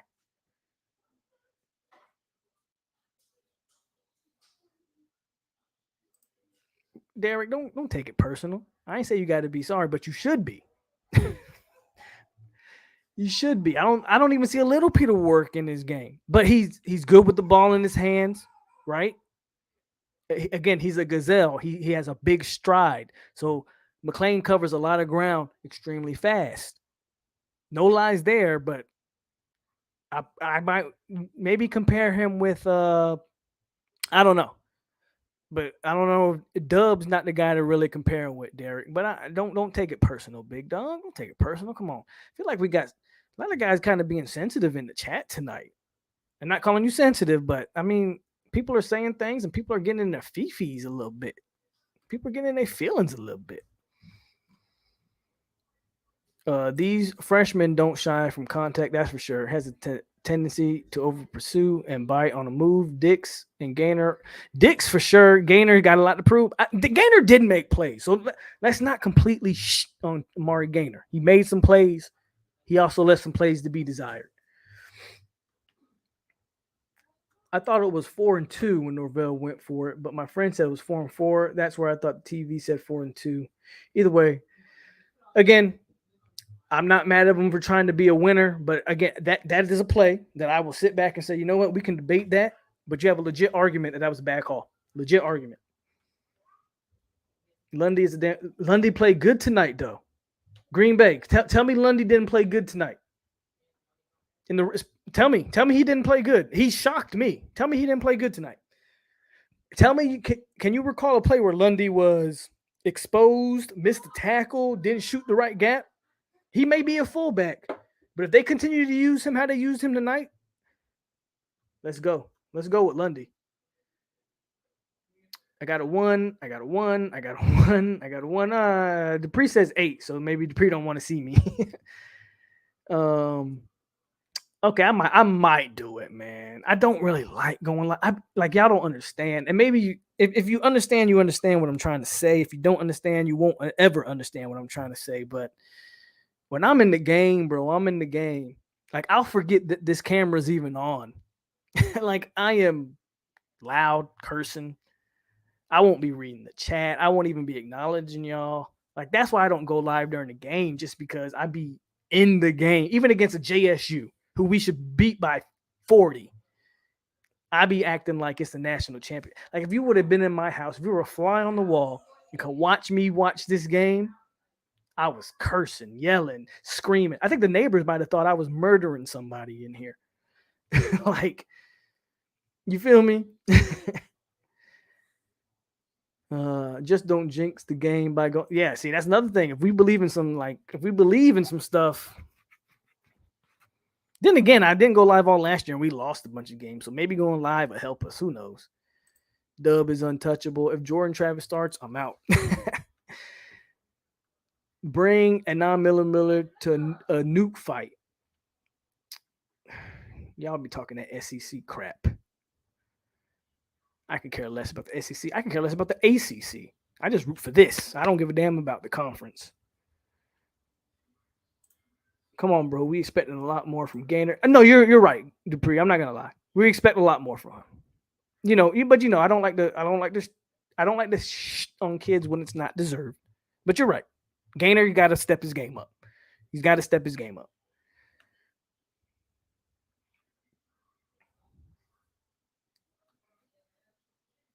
Okay, Polk. Does it make you feel better? McClain got some Kez McCrory in his game. Okay, I'll take that over P-Dub. It doesn't got, makes me feel a lot better. Thank you. We'll be right there with you.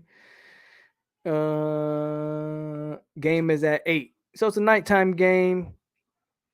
We're going to beat them by 4 or more. You're probably going to see Chuba Purdy. Milton's going to throw for a touchdown. If George Travis starts him out, no doubt the apartments around me hate my guts. Bruh, my neighbors, I actually had this happen to me before, where I had neighbors call MPs on me, which, if you don't know, that's military police. I'm surprised nobody called the police on me today because I was rambunctious, to say the least. I like Brownlee, man. Milton's not 100% Polk. Is he not? I don't know. He looked good to me, goddammit. Go tell mommy one more Simon. He looked good to me. He scrambled well, threw the ball well.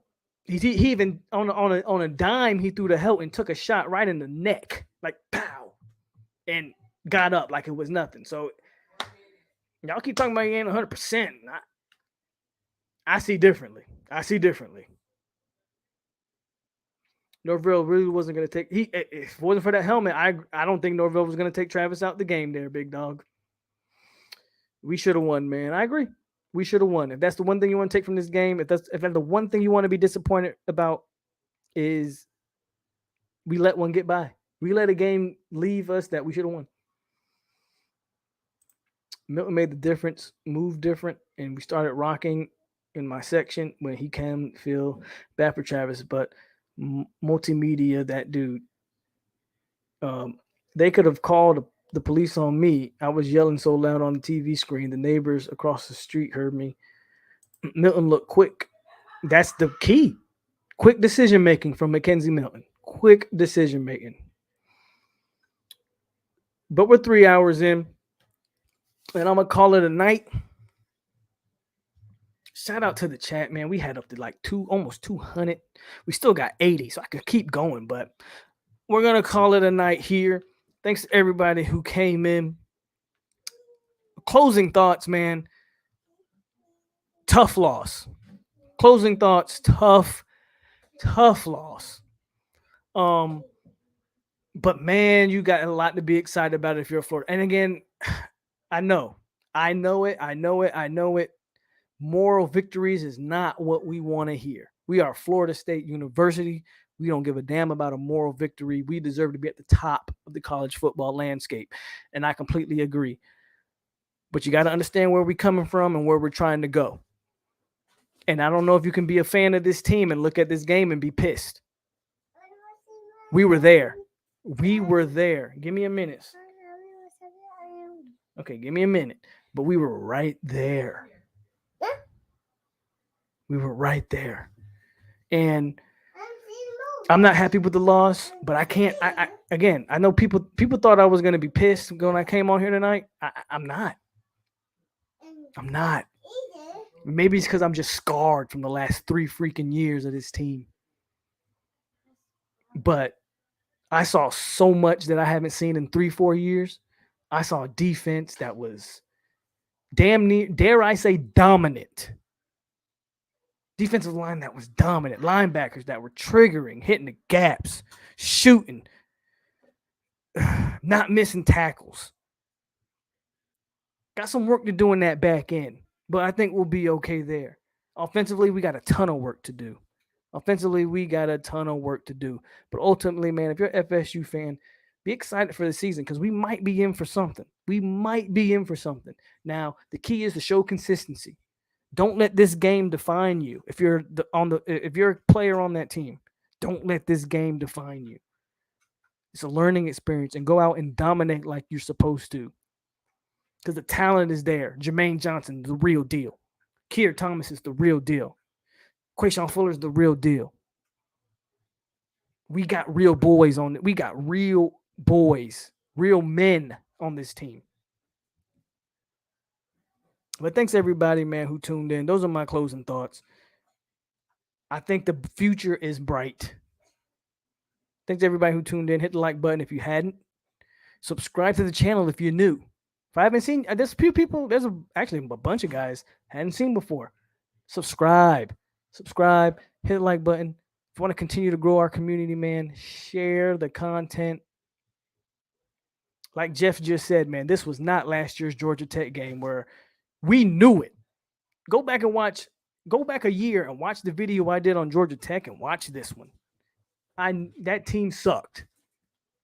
This team does not suck. We got to learn how to win games. We definitely have to learn how to win, but the talent is there. And I look forward to covering this team for the rest of the year. I really do, and I look forward to y'all joining me on this journey. But again, man, hit the like button, subscribe to the channel. It's your boy POLK over here, 863 Seminole TV. And if you really want to support, become an 863 Tribe member, baby. But as always, stay classy, Seminoles. I'm definitely gonna catch y'all boys on the flip side. I'm gonna try to do something. The Hangover, we're gonna do a Hangover. Should be live. But stay classy, Seminoles. It's your boy, and we are out here. Go Noles. Be on the lookout. This team might be. I don't want to say we're back, but be on the lookout, man. This team's got some stuff coming up. Man. I'll catch you guys later.